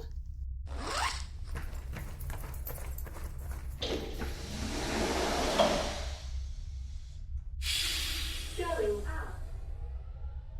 Whoa, low power mode. Didn't realize how dark it is away from the elevator. Nobody's home. It's so nobody leaves something running they shouldn't, and a message to diehards like Harvey that they should take a break. Except Harvey also says that there's also some folks who like working in this kind of low lighting. Like Harvey. And try calling Harvey again. Calling Harvey firework emoji. Hopefully, we haven't just missed them on their way to the canteen. Or maybe, hopefully we have, and we can all go back there to have lunch before the break ends. Grape? So with that new security, how do you get food deliveries? They have to be authorized in advance. So it's always Maddie who delivers fresh organics every Tuesday, then Bennett every Monday and Wednesday, and sometimes Friday if there's a special occasion. I'm sorry. The person you have called is unavailable. Please try again later. Harvey's still not answering. Wait, who's Bennett? The cleaner, remember? Is she the one who let you program the cleaning drones and taught you to cuss in Mandarin? That's the one. So I'm guessing nothing's happening today that she'd be called in for. Nah, she only comes Fridays if Daddy's hosting an event on the weekend. Hosting? What, like parties? Work parties. Really boring work parties. So he gets parties and you don't? Not even birthday parties? If I asked for it, sure, but that would involve planning. I'm sure he'd help you organize that. Or like, get help organizing that. Remember that Moonside abseiling course he'd organized for us to do when we were kids? Yeah, my 7th birthday, before you got elected. Before my folks died even. Takes me back. A lot of things have changed, I guess. Yeah. You know, you can stay at my place tonight if it's too lonely alone. Hell, the weekend if you want. Shouldn't you check with your mom first about having me round? Nah, you're practically part of the family by this point. You're always welcome. Well, thanks. I'll take you up on that, actually. I'll talk to Mom about takeout, and we can watch some streamer. That does sound good. So, as long as we get some study time in as well. You sound like Harvey. It's the weekend. They have a point about not leaving everything to the last minute. Hey, Aunt, can you try calling Harvey again? Calling Harvey firework emoji. This is the longest I've had to wait for a response from them. Yeah, something's off. What's the room number? 1590, down the end. That's a trek. It's behind the factory floor. Work studies. What can you do? Right. Honestly, at least when school starts up again, I won't at least have to get up as early anymore. One of the perks of staying at your place is being so close to the academy. I'm sorry. The person you have called is unavailable. Please try again later. Still nothing. Where are we by now? Hello? Is anyone there? We're only at 1533 right now. Aunt, call Harvey. Calling Harvey firework emoji. Hello? Harvey? You know, it's eerie. Even the cameras are in low power mode. How can you tell? You see the blinking lights? They only start blinking when we're within 5 meters, and they turn off immediately once we're out of range. I'm sorry. The person you have called is unavailable. Please try again later. Now I'm curious. Aunt, call Harvey. Calling Harvey firework emoji. If we don't hear anything from them after this, I'm calling for help. Agreed. What were you about to say? I was just wondering, would the cameras turn off if you stood still long enough? I think. Wait. What? Wait. Yeah, now I hear it. I'm sorry. The person you have called is unavailable. Please try again later. Is someone here? Katie, look. That's Harvey's Oris piece. Hard to tell without much light. It might be someone else's, but... Aunt, call Harvey. Calling Harvey firework emoji. Incoming call from Katie P. Incoming call from Katie P. Incoming call from Katie P. Incoming call from Katie P. I'm sorry. The person you have try again later. Yeah, it's Harvey's Oris piece. One of them, anyway. So where's the other one? And where's Harvey? If the other piece is too far away, it would explain why the calls didn't go through. You need two for a good connection. Maybe if you called someone, we could see what the camera over there picked up. Although... Is the cable below it supposed to be visible? Well, that is how they're all connected. But under all the others, right? What? Do you see the cable under the others? It's dark, Canal. Yes, but... Canal... It was already like that, I swear. Why would engineering have a loose panel like that? Someone was doing some work, maybe? Even so, they wouldn't have left it like this. It's a hazard. That wasn't your stomach, was it? Shut up! Hello? Harvey? Is that you? Katie? Yes, it's me. It's us, me and Canal. What are you doing under there? Katie, come out. Help. What's the problem? I'm stuck. Right, I'm going down there. No way, this is dangerous. We should report it to someone. Who? There's no one here. We have Ant. How can I help you? And what if nobody gets here in time? Do we leave Harvey stuck down there? If you go down there, you might make things worse. I'll be careful, I promise. We can't risk it. One of us is already down there. We can't cause a pileup. Can you still hear me? Help me! Katie, I'm not leaving Harvey down there alone. We won't. Now that we're in better range, Ant, call Harvey. On loudspeaker, please. Calling. Harvey, firework emoji. Incoming call from... Hello? Harvey, can you hear me? Katie, is that you? I'm stuck. We know. We're gonna help you, but I need you to feel around you. Is there anywhere you could go? Do you really think there's somewhere where they could start going through our walls? There's gotta be vents or something he can use to get out. I can try. I think I broke something when I landed down here. I'm moving against the walls. Anything? Wait, I think this might be a crawl space. Okay, we're gonna try something. Ant, clearance code Aradney. Locate Rs 32HTS 4574 LDY. Clearance code accepted. Locating Oris 32HTS 4574 LDY. Project the location on my pad, Ant. How long have you been able to do that? It's a special work clearance thing. I'm not supposed to use it. Harvey, are you still there? I'm not going anywhere fast. My pad. Do you see Harvey's Rs? Yep, it's like we guessed. This one dot is us, with the ores we found, and then below us is Harvey with the other one. It even says how much charge they have left. 67%. That should work, right? Yeah, Harvey, before you get out of range, we're gonna send you your other Ors. How? Incoming. Okay, it's dropped down. Harvey, it should be right in front of you. Yeah, I feel something. Yes, that's my Eris. Now what? You said you're in a crawl space, right? Try going through it, but be careful. Don't need you getting even more stuck. Try finding a light source if possible. Okay. Katie, they're moving. West, I think. We can meet them at the other end. Harvey, keep moving. We'll try to meet you down there. We're on our way. I'm gonna get hell for this. You don't think they'd understand it was an emergency? Director Tripathi's very strict about how I use my access. I'm definitely gonna be demerited for this. Katie, if you get into trouble for this, I'll sue them for endangering a minor. This isn't your fault. Yeah, we've got each other's backs. Now, where's that elevator? Going down. Sub-level 20, Ant. Full speed. Going down. If you're worried about... Go!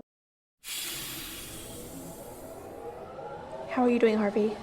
I'm going slowly, but I think I was wrong about having broken something. I think it was just a sprain.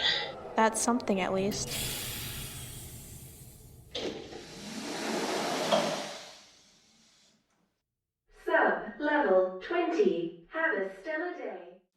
been this far down before. Me neither. We should take the stairs to follow them. Going up. Where would they even drop out of? Into a random room?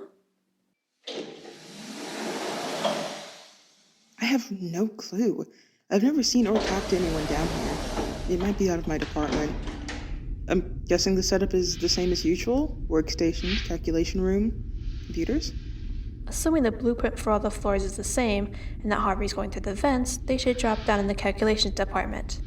Let's hope they don't land on anything expensive. With their luck? That's why I said let's hope. Our combined hopes and dreams against their dreadful luck will hopefully break even. Let's just move faster just in case. Good idea. I think I see some light up ahead. It feels wrong to say this, but go towards the light. On it. Okay, I'm nearly... Hello? Harvey? Harvey? Are you okay? What happened? Aunt, call Harvey on speakerphone. Calling. Harvey, firework emoji. They're still on the map. Here, looks to be... Right. Above us? Harvey, are you there? Do you think they got hurt? I can't hear their little pitter-pattering in the vent work anymore. I'm sorry. The person you have called is unavailable. Please try again later. I don't know. Wait, they're moving. There's a vent here. Harvey, can you... Are those... Harvey's Oris piece. Yeah. Harvey? Harvey? Hey, Harvey? Do you hear that?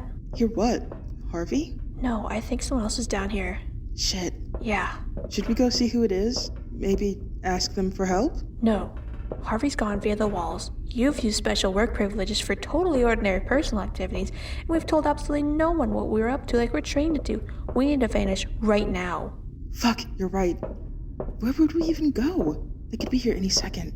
I don't know. Absolutely not. It would work. The air duct our friend just vanished from? No way. If you want to get caught by our mystery footsteps, by all means. What? They're never going to get it off like that. Let me help. Hurry. The things I do for you people.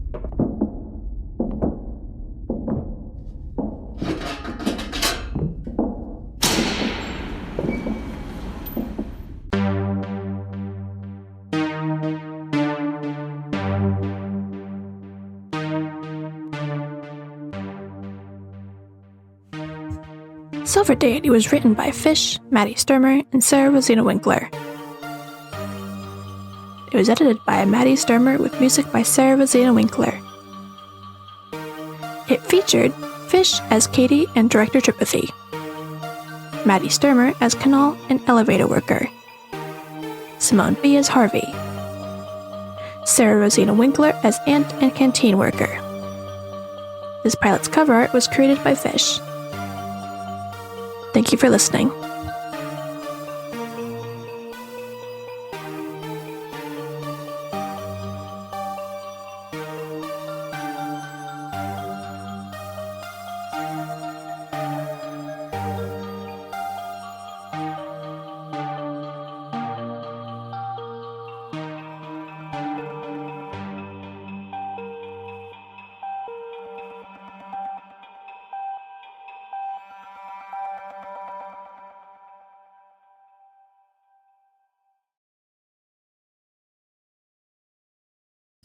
Alrighty, that was Silver Deity. That was awesome. Everything has been so awesome. You're all awesome.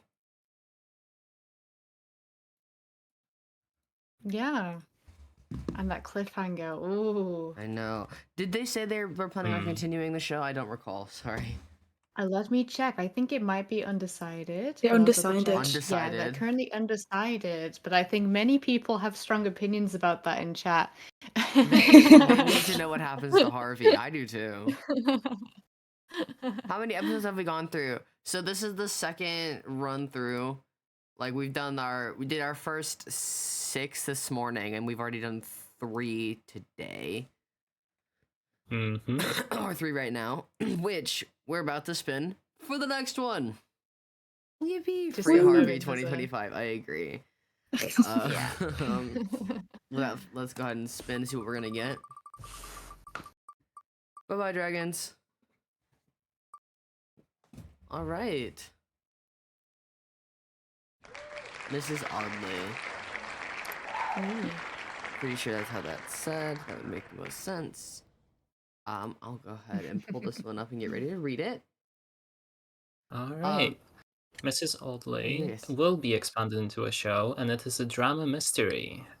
6 months after reconnecting with her old college friend Georgia, Bobby Audrey wakes up one morning to discover her missing. Despite everyone else's insistence that she's fine and has just ran off again, Bobby can't shake the feeling that something's wrong. Between that and the strange behavior of her uncle's new wife, Bobby has her work cut out for her if she wants to bring Georgia home safe. The content warnings for this episode are alcohol discussion, 4.0, short mental health discussion at 5 minutes and 58 seconds, missing persons, slight emetophobia,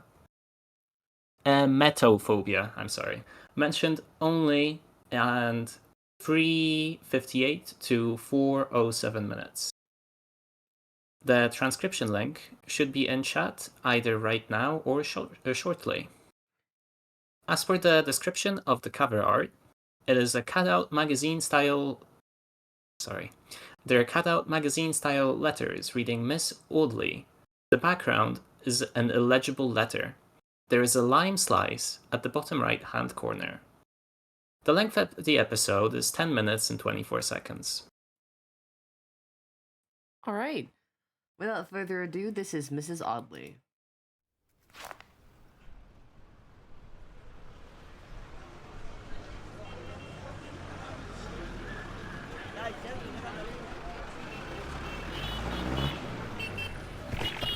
Jesus Christ! Sorry. Watch where you're walking. Whoa. Wait, Bobby? Bobby Audley? Yeah? Oh my god, you don't remember me? We lived together, jackass. Well, wait, Georgia? Georgia Talboys? Which rock have you been hiding under for the past 5 years? The Rock of the Sea. You were on an island? What? No. What? Oh, yeah. No, of course not. That's stupid. That's stupid. Where is this Rock of the Sea then? Is it in New York, at least? Right now? Probably about 30 minutes out to sea. Wait, like sea?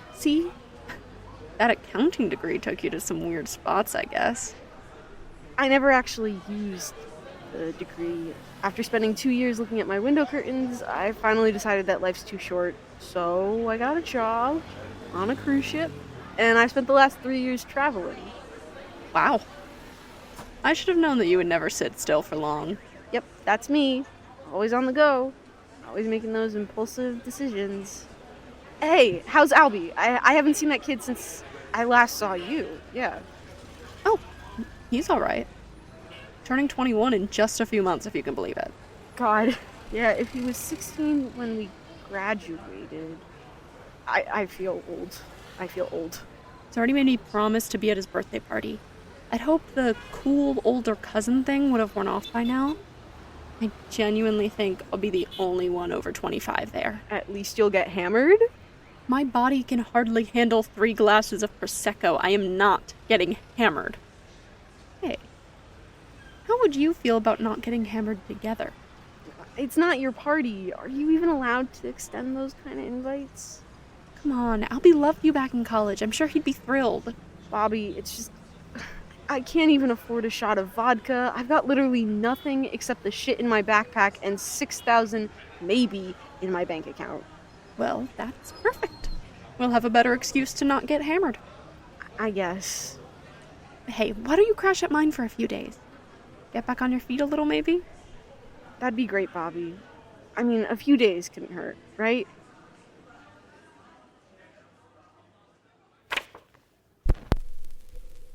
Every hour in the day, you will hear me say, baby, won't you please come home? I mean, baby,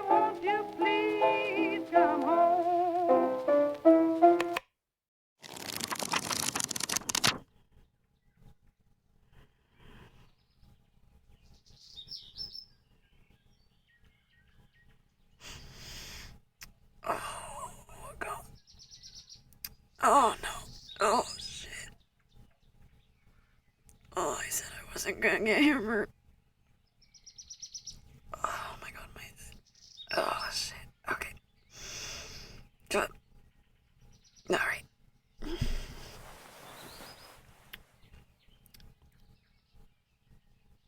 Georgia?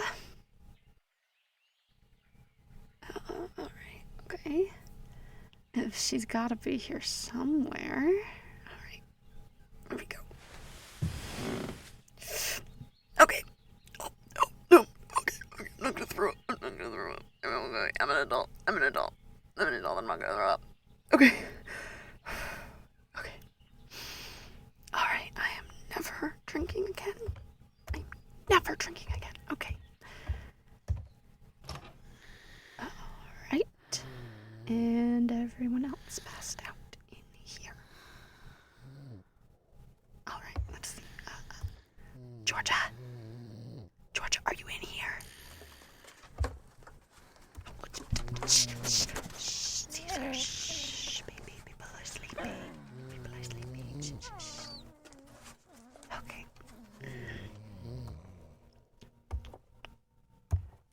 Georgia. Okay. Not Georgia.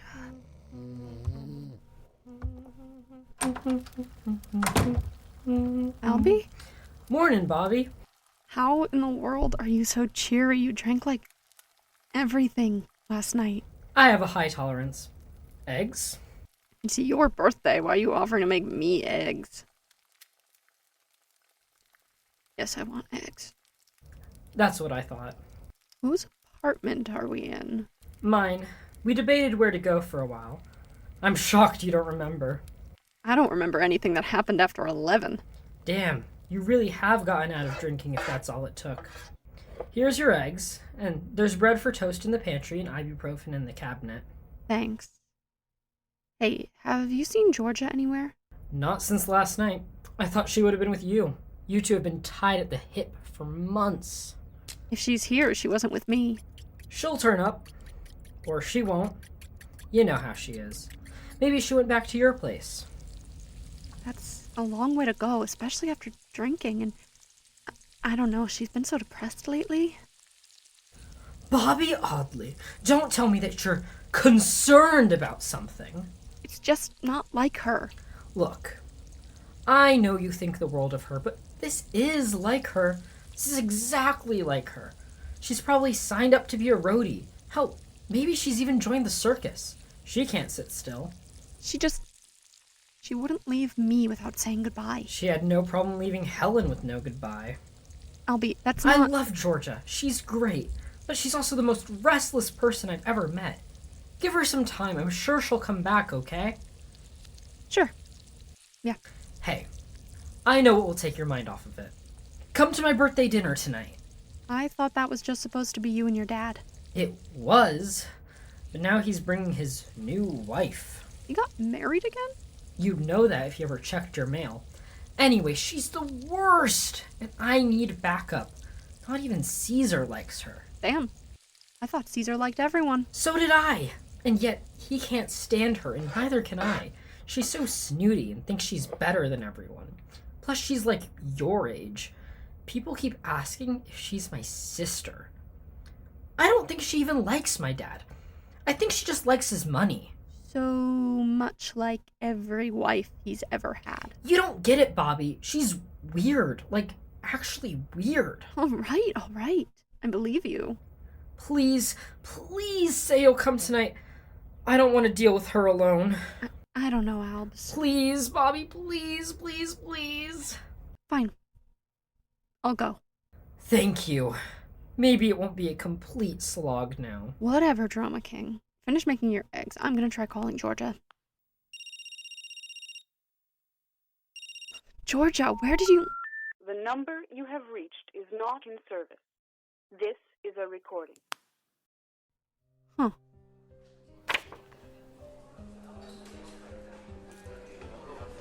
I see Uncle Michael. Come on, what? Hey!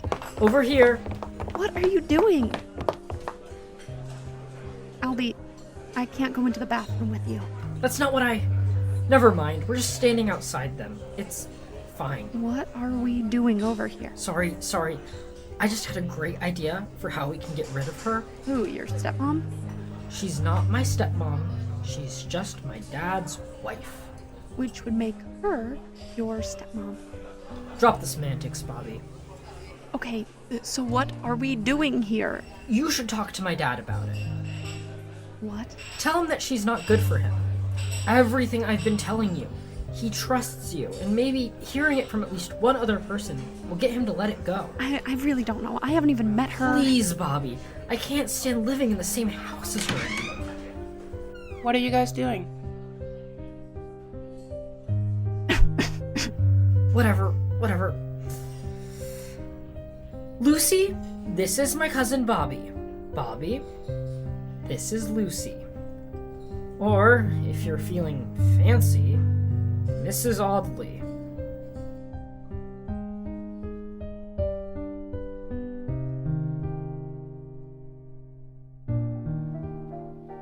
This episode of Mrs. Audley was written by Joe Schweitzer and Faith.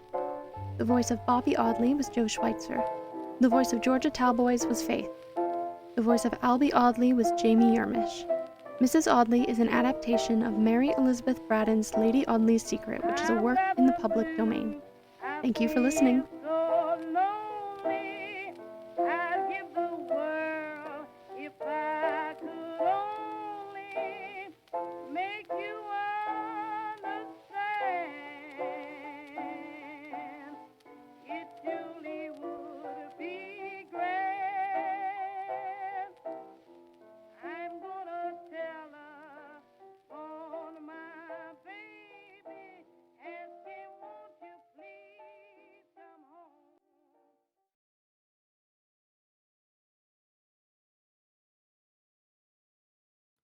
Alrighty, that was Mrs. Audley. That was fantastic. This was an undecided if it was continuing, right? Oh, it will be expanded into a show. Oh, nice. Yes. So those of you who are I saying really you like the want sound more design. podcast, oh, the sound on that, glorious. Mrs. Audley will be expanded into a full show. You can find the links to socials on the Acast. Yeah. Yeah, I think it's a good pilot episode. It definitely has good cliffhangers. A lot of people did that with their episodes where they had like a really nice cliffhanger, which is like so smart for like basically like a pilot listening party. It's so good, but now I'm like hanging off of so many cliffs. Now I'm like, and how my many hands cliffs? are getting tired. It's like, how many hands do I have? I can't hang off this many cliffs. It's like a big staircase of cliffs, you know? There's Yeah, just yeah. more cliffs underneath the cliff. Infinite cliff glitch. All right. Cliffception. Oh, the music was amazing. Let's go ahead and spin for that next episode. And if you missed the first bit yet, we also spin for the last person just because, you know, everybody deserves to get Yes. spun on the wheel. I have been there on the stream, but Okay. not on the stream. Yes. That makes about enough sense, I think, right? Yeah. Yeah. Annapurna. This one is really, really fun. I gotta listen to this one when we're reviewing stuff.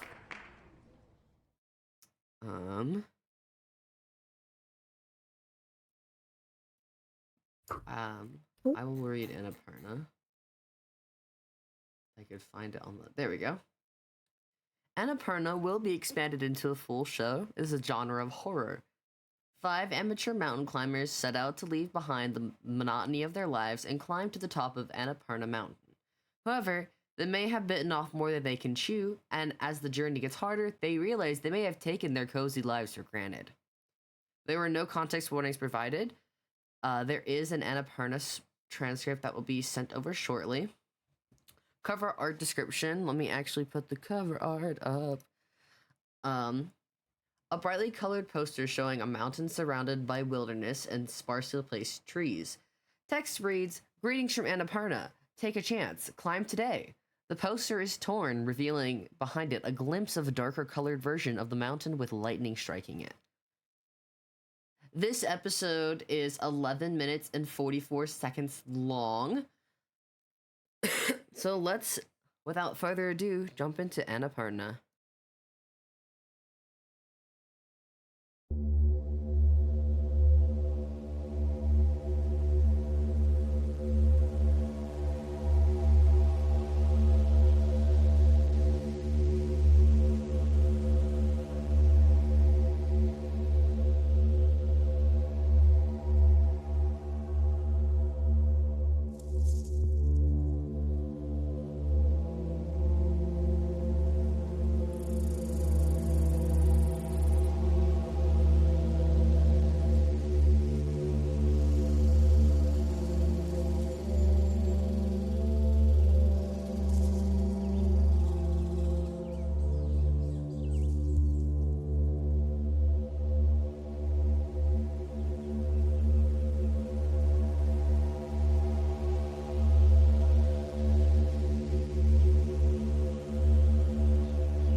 Finally here. Woo! It's such a nice day, too. And we're sure we have everything. I'm sure. I packed that car myself. Oh, that's not as reassuring as you think it is, Ryder. Well then, you're probably wondering why I've gathered you all here today. Is he always like this? Most of the time, yeah. We are here to go on an adventure, to see the wonders of the natural world, and most of all, to climb to the very top of Annapurna. Thank you. Great speech, Ryder. Do you have a plan, or are we just going to walk at the mountain and hope we make it to the top? We have a plan. Jess? We'll set out for Annapurna tomorrow morning. It should take around a day to get to the base of the mountain from here, and then a week more to get up. We have it at foot for 3 weeks, so there's plenty of slack. We could get lost for a full week and still be able to finish a climb. Let's not do that, though. Agreed.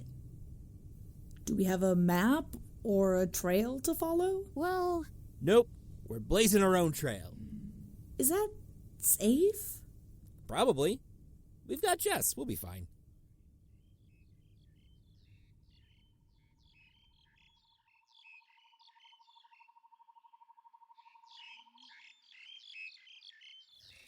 I can't believe it. We're really here.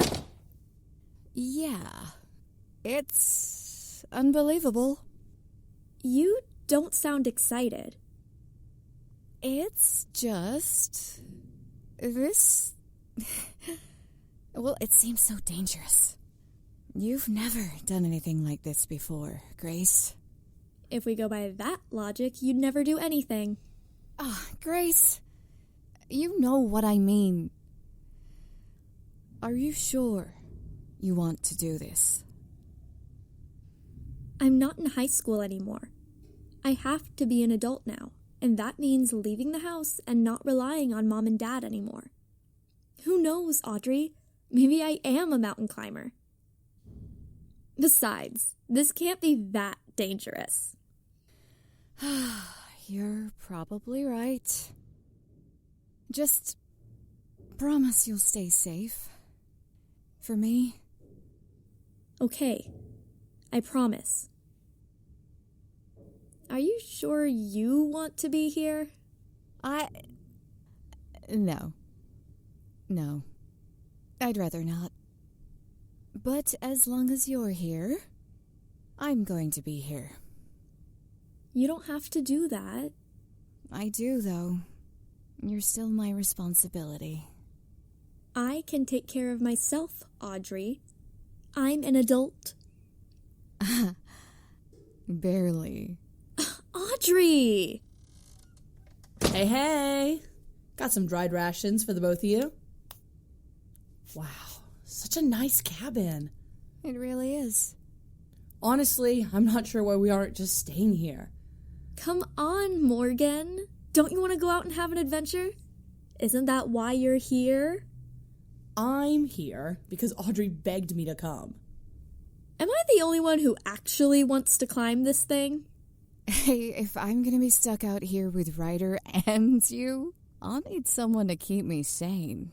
It's what I do.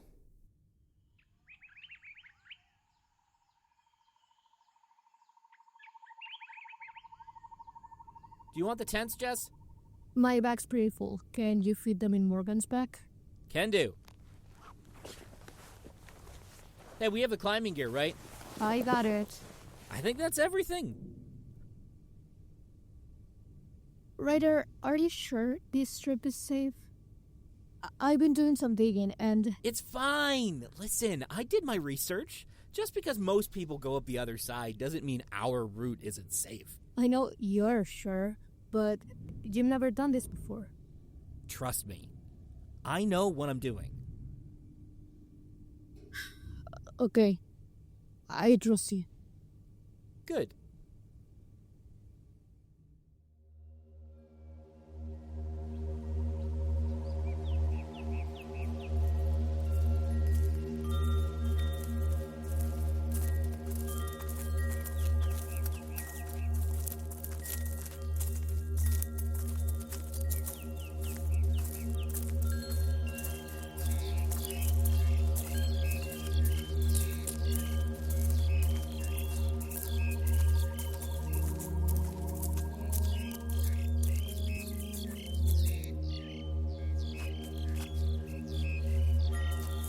Looks like we should set up camp soon.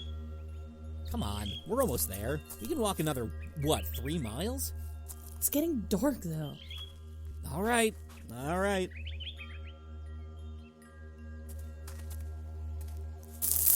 Wait! Look in there. What? I think that's the path through there. Through the trees? Yeah, we can cut through there. We'll make it to the mountain and set up camp before it's too dark. Nah. Are you sure we should? Follow me! Wait! Ryder! Grace, stick with me. Okay. Adventure.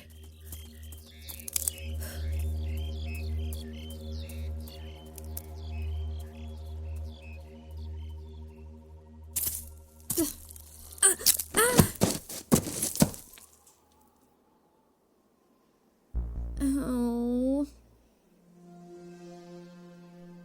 Hello?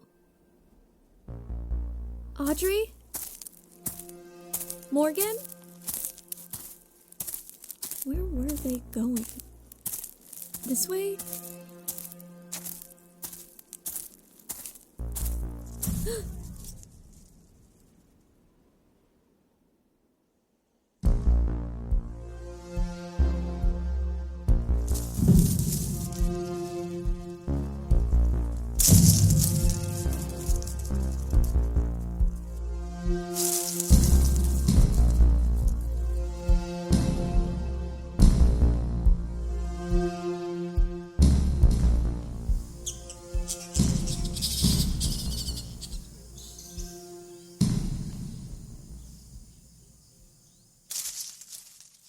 Grace, where'd you go? Oh my god. Ryder! I'm over here! Hey, what happened? I don't know. I must have tripped on something. Grace, the only reason we can be here is because we know how to take care of ourselves. I can't climb and look after a teenager. I'm an adult. I don't need you looking after me. Good, because I'm not going to. Grace! Grace! Oh my god. Are you okay? Let me see you. I'm fine. You're so scraped up. What happened? I fell. Don't worry about me. Did you find the path? Better than that. Follow me. Slower this time. Okay?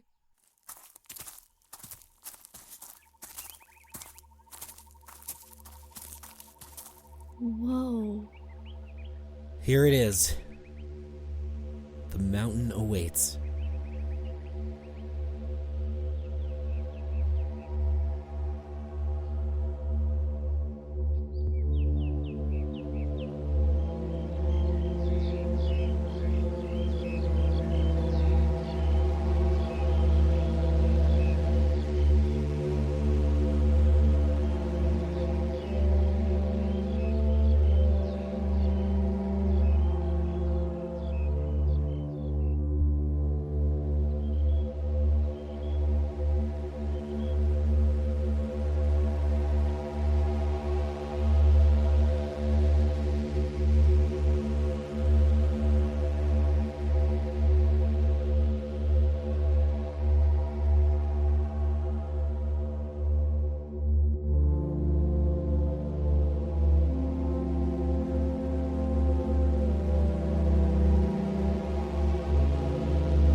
And that was Annapurna. It's a very good job, everybody. That one's really fun. So atmospheric. Oh, yes. You need more, but Annapurna will be expanded into a show, so there you go. We'll make sure you get more. Papa, more movie. Alright, well, as is our new tradition, we're gonna spin the wheel one more time. I'm genuinely curious what the show could be. What could it possibly What be could next? it possibly be?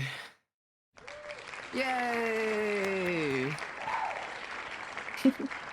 Will one of you read Written in Stone while I get it pulled up? Yes, sure. I'll get it. Awesome. Okay, so Written in Stone is a podcast of a horror genre, and I shall read the synopsis for your goal. So, secret societies live for their secrets and rituals, but it's time to pull the plug. An Englewood University initiation ceremony involving an empty crypt, a locked mausoleum, and an ancient blood ritual. What could possibly go wrong? Content warnings for this one-off episode include blood, death, claustrophobia, entombment, drugging, and murder.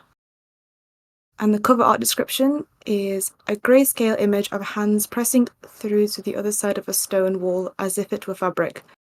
Over the top of the title says Written in Stone, where stone is blood red. And it's about 18 minutes and 30 seconds long. As far as we know, it's not been expanded. Yes, that's it. That's what I've got. Awesome. We'll get the transcript link in there in a second, as well as those. I can pop it in. Content warnings. Oh, thank you. I'm like. But the transcript link, it's got a link to the website. I believe the transcript's being uploaded after the episode goes live. Oh, I see. Yeah. Okay. So we don't actually have a transcript as of right now. The transcript is already there. Is it? I posted the link in the site chat, so Nice. if any of you guys can forward that. Yeah. Yep. We'll get that in here, and then we'll get going. Great. Put it in. This, without further ado, is Written in Stone. Welcome to Written in Stone, a horror vignette. Content warnings for this one-off episode include blood, death, claustrophobia, entombment, drugging, and murder. This is the episode we are producing for Podcast Book Club's Podjam this year. We hope you enjoy, and if you love all kinds of podcasts too, you should join their Discord server, link in the description.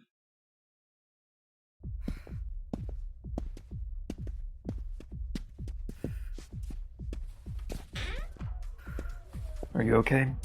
Yeah, I'm fine. You don't seem fine. If you had asked me outside, I might have had a different answer, but we're here now, so let's just do this, alright? I mean, you could still leave. No one's stopping you. I just got this bad feeling in my gut. It's okay. Let's just go. All right.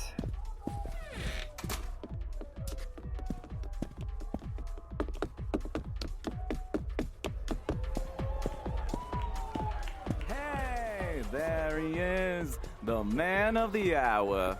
Man of the hour? River finally has a date.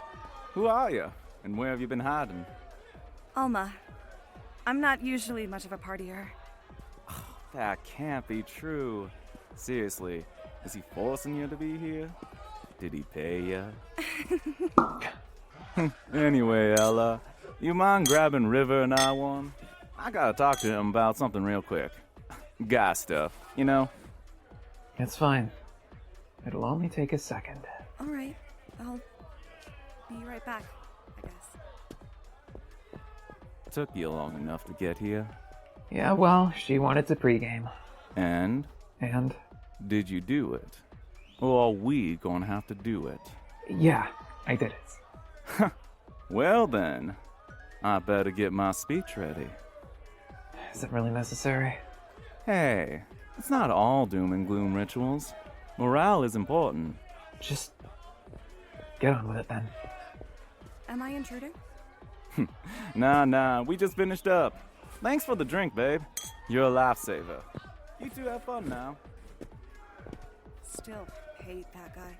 Yeah, join the club. Come on, it's a party.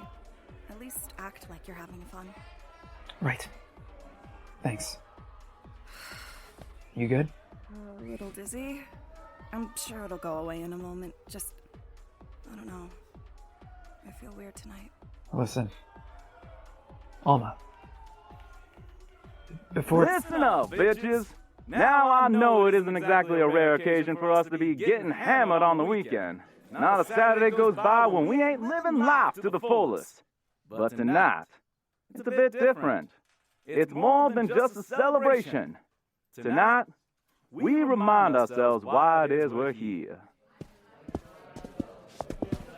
Where's everyone going? It's just... frat bullshit. But what connects us is important. What bonds us is stronger than any fraternity. And that, my friends, is duty. To this school, to this town, to the citizens of this world. And tonight, we cement that bond once again. While we continue to celebrate tonight, we must first pay our dues. River? River! You've been selected to present the offering. I am honored to do so. River, what? Brother River, present your sacrifice. Her name is Alma. She's a second year, no close friends, mostly acquaintances. Very little family, and what is left of it doesn't care for her. What the fuck? She will amount to nothing. She's a better use to the world as a candidate. Do you make that offering? Yes. May she satisfy what slumbers below. Fuck that!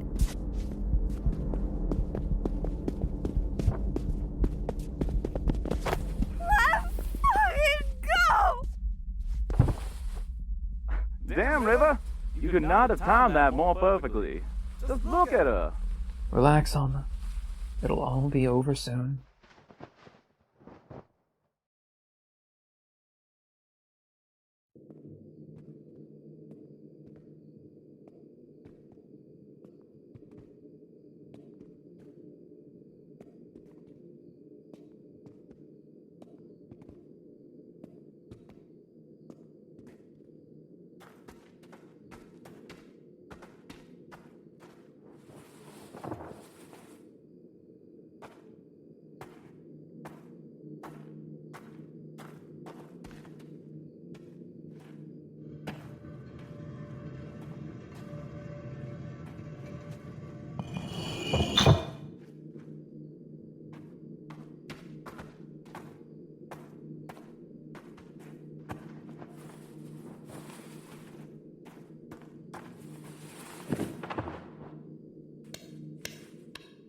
you be careful with her? She's about to die. Besides, a bit of blood will make it stir. Make sure this goes quickly.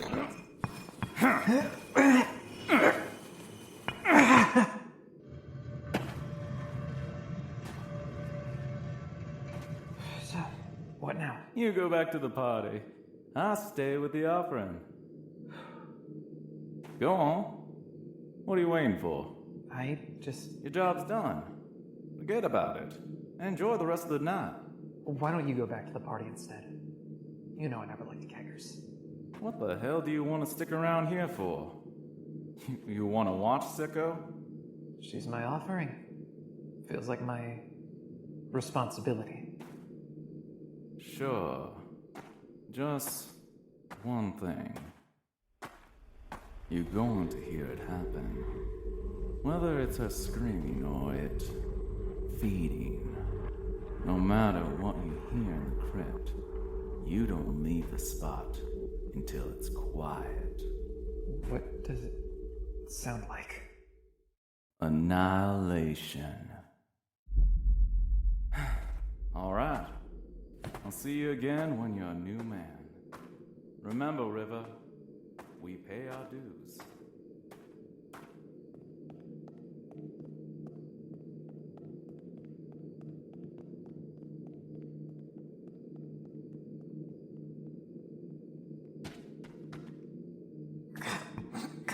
Come on. Alma. Yeah? Will you help me with this thing? I don't know. I'm still pretty pissed about the no real friends line. Seriously, girl, what the fuck? Give me a break. I had to fucking sell it. Sure. Come on.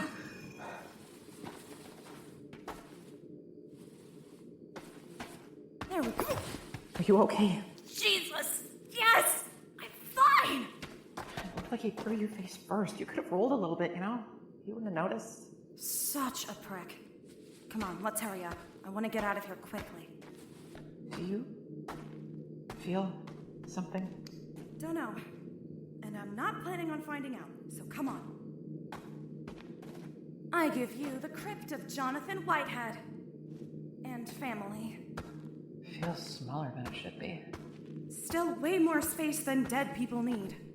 I just mean, if this place is only ever used by the Brotherhood, wouldn't this be the perfect place to store the remains of the sacrifices? They've been around for, 200 years? That'd be a lot of bones. Jesus, Ellie. What? They're not my bones!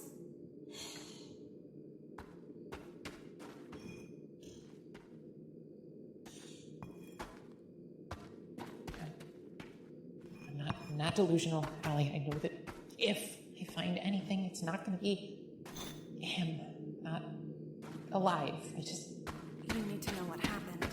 Don't you? Yeah. Oscar deserves peace.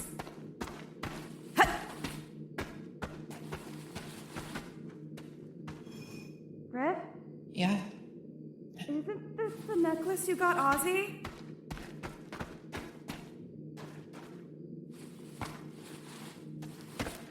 He was here.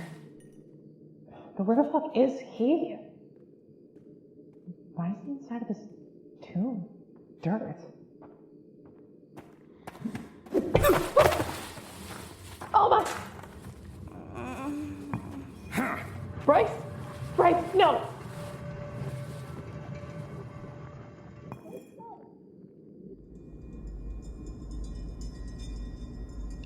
I knew I recognized you. I knew there was something about you. Everyone said I was paranoid. Let us the fuck out of here! Alma! God, Alma, that's so much fucking blood. Oh god, Bryce! You don't call the shots here. You're not even a fucking brother, you. Let us the fuck out now! Seriously? Do you seriously think you're in any place to make demands of me? The thing beneath will enjoy an extra sacrifice, River. Frick! Elliot? Please let us out! Oscar never told us your name, you know. But I saw it on his phone that night. He called River. He called you. You knew, you prick! Did you do this to him too? You know it wasn't like that. I liked Oscar. I wanted him here with us, part of our brotherhood. But he wouldn't bring a day to our party. And we always pay our dues. Fuck you! I guess that makes it your fault, River. Fuck you! I'll be back with your bodies tomorrow. What's left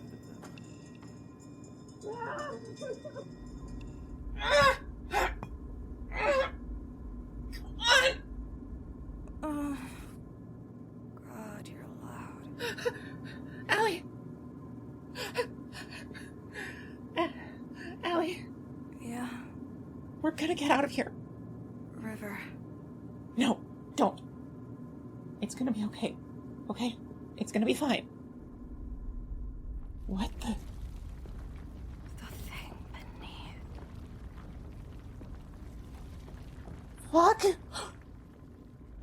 It must be hungry. No! River, I can't feel anything anymore. No, I said no!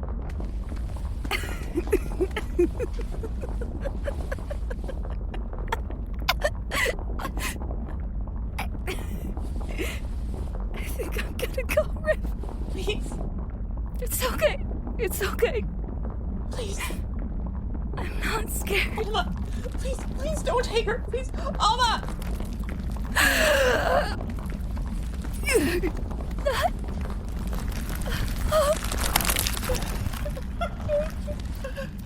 No! Alma! Alma!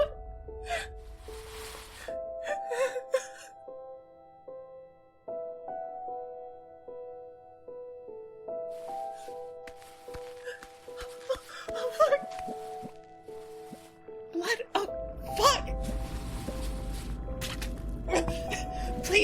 Please, can anyone hear me? Please don't leave me alone down here! Please, someone!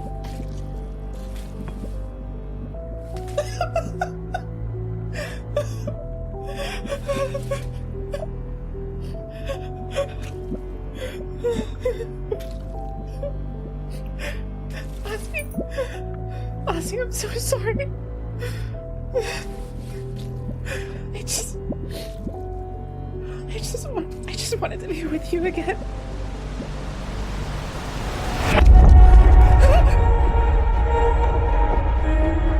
Oh my God! Look,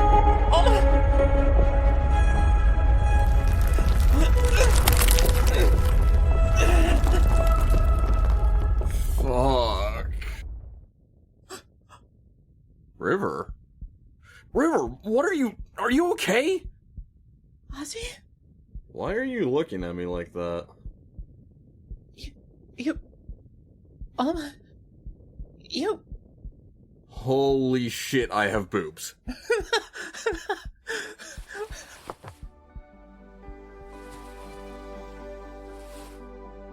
Ozzy! Wait, is this Alma's body? That's so fucked. And why are we still in this fucking tomb? Where did you even come from? I told you I didn't want you anywhere near this stuff. It's dangerous. Ozzy. They killed you. It's been a year. I joined them to find out what happened to you. River. I know. But I couldn't just... And now you're trapped in here too? We get to die together? River. I know. I'm so sorry. Hey, I'm sorry. Don't cry. It's okay. We're gonna get you out of here. Come on. It's like Alma always says. The power of picking fights with the universe. No giving in, right? Right, but the lid, it's too heavy from the inside. You just gotta believe.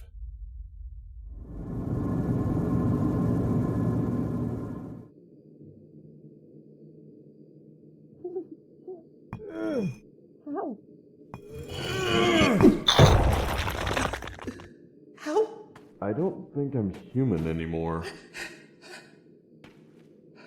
Come on, we've got to get out of here. River. What are you doing? Come on. River. What? I can't come with you. What am I? A zombie? Maybe?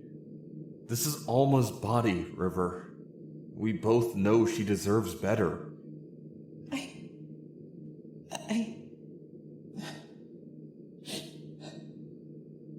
I know. I know you do. It's not fair. No, it's not. Most people don't get this. They don't get a second chance to say goodbye. I don't want to say goodbye. Me neither. But we have to. I need you to get out of here. I need you to go out into the world and be exactly as amazing as I know you'll be. I need you to go out there and live. For me. For Alma. Okay? I don't want to leave you again. I love you, River. You have to go, but you're not leaving me anywhere. Carry us with you when you go. I love you too.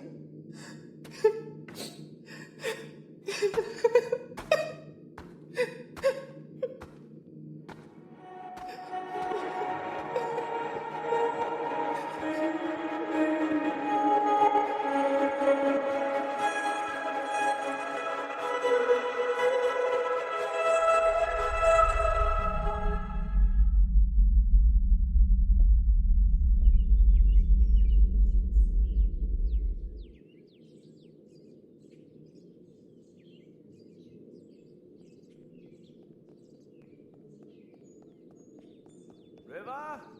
You dead yet? What the fuck?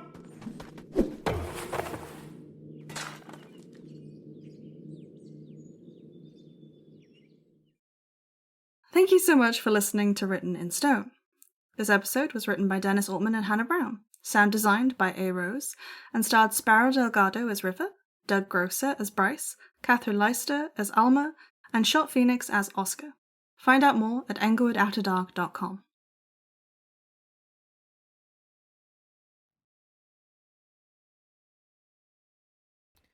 Alrighty, guys, that was Written in Stone, our last episode for today's listening party with S, because there's two, I guess.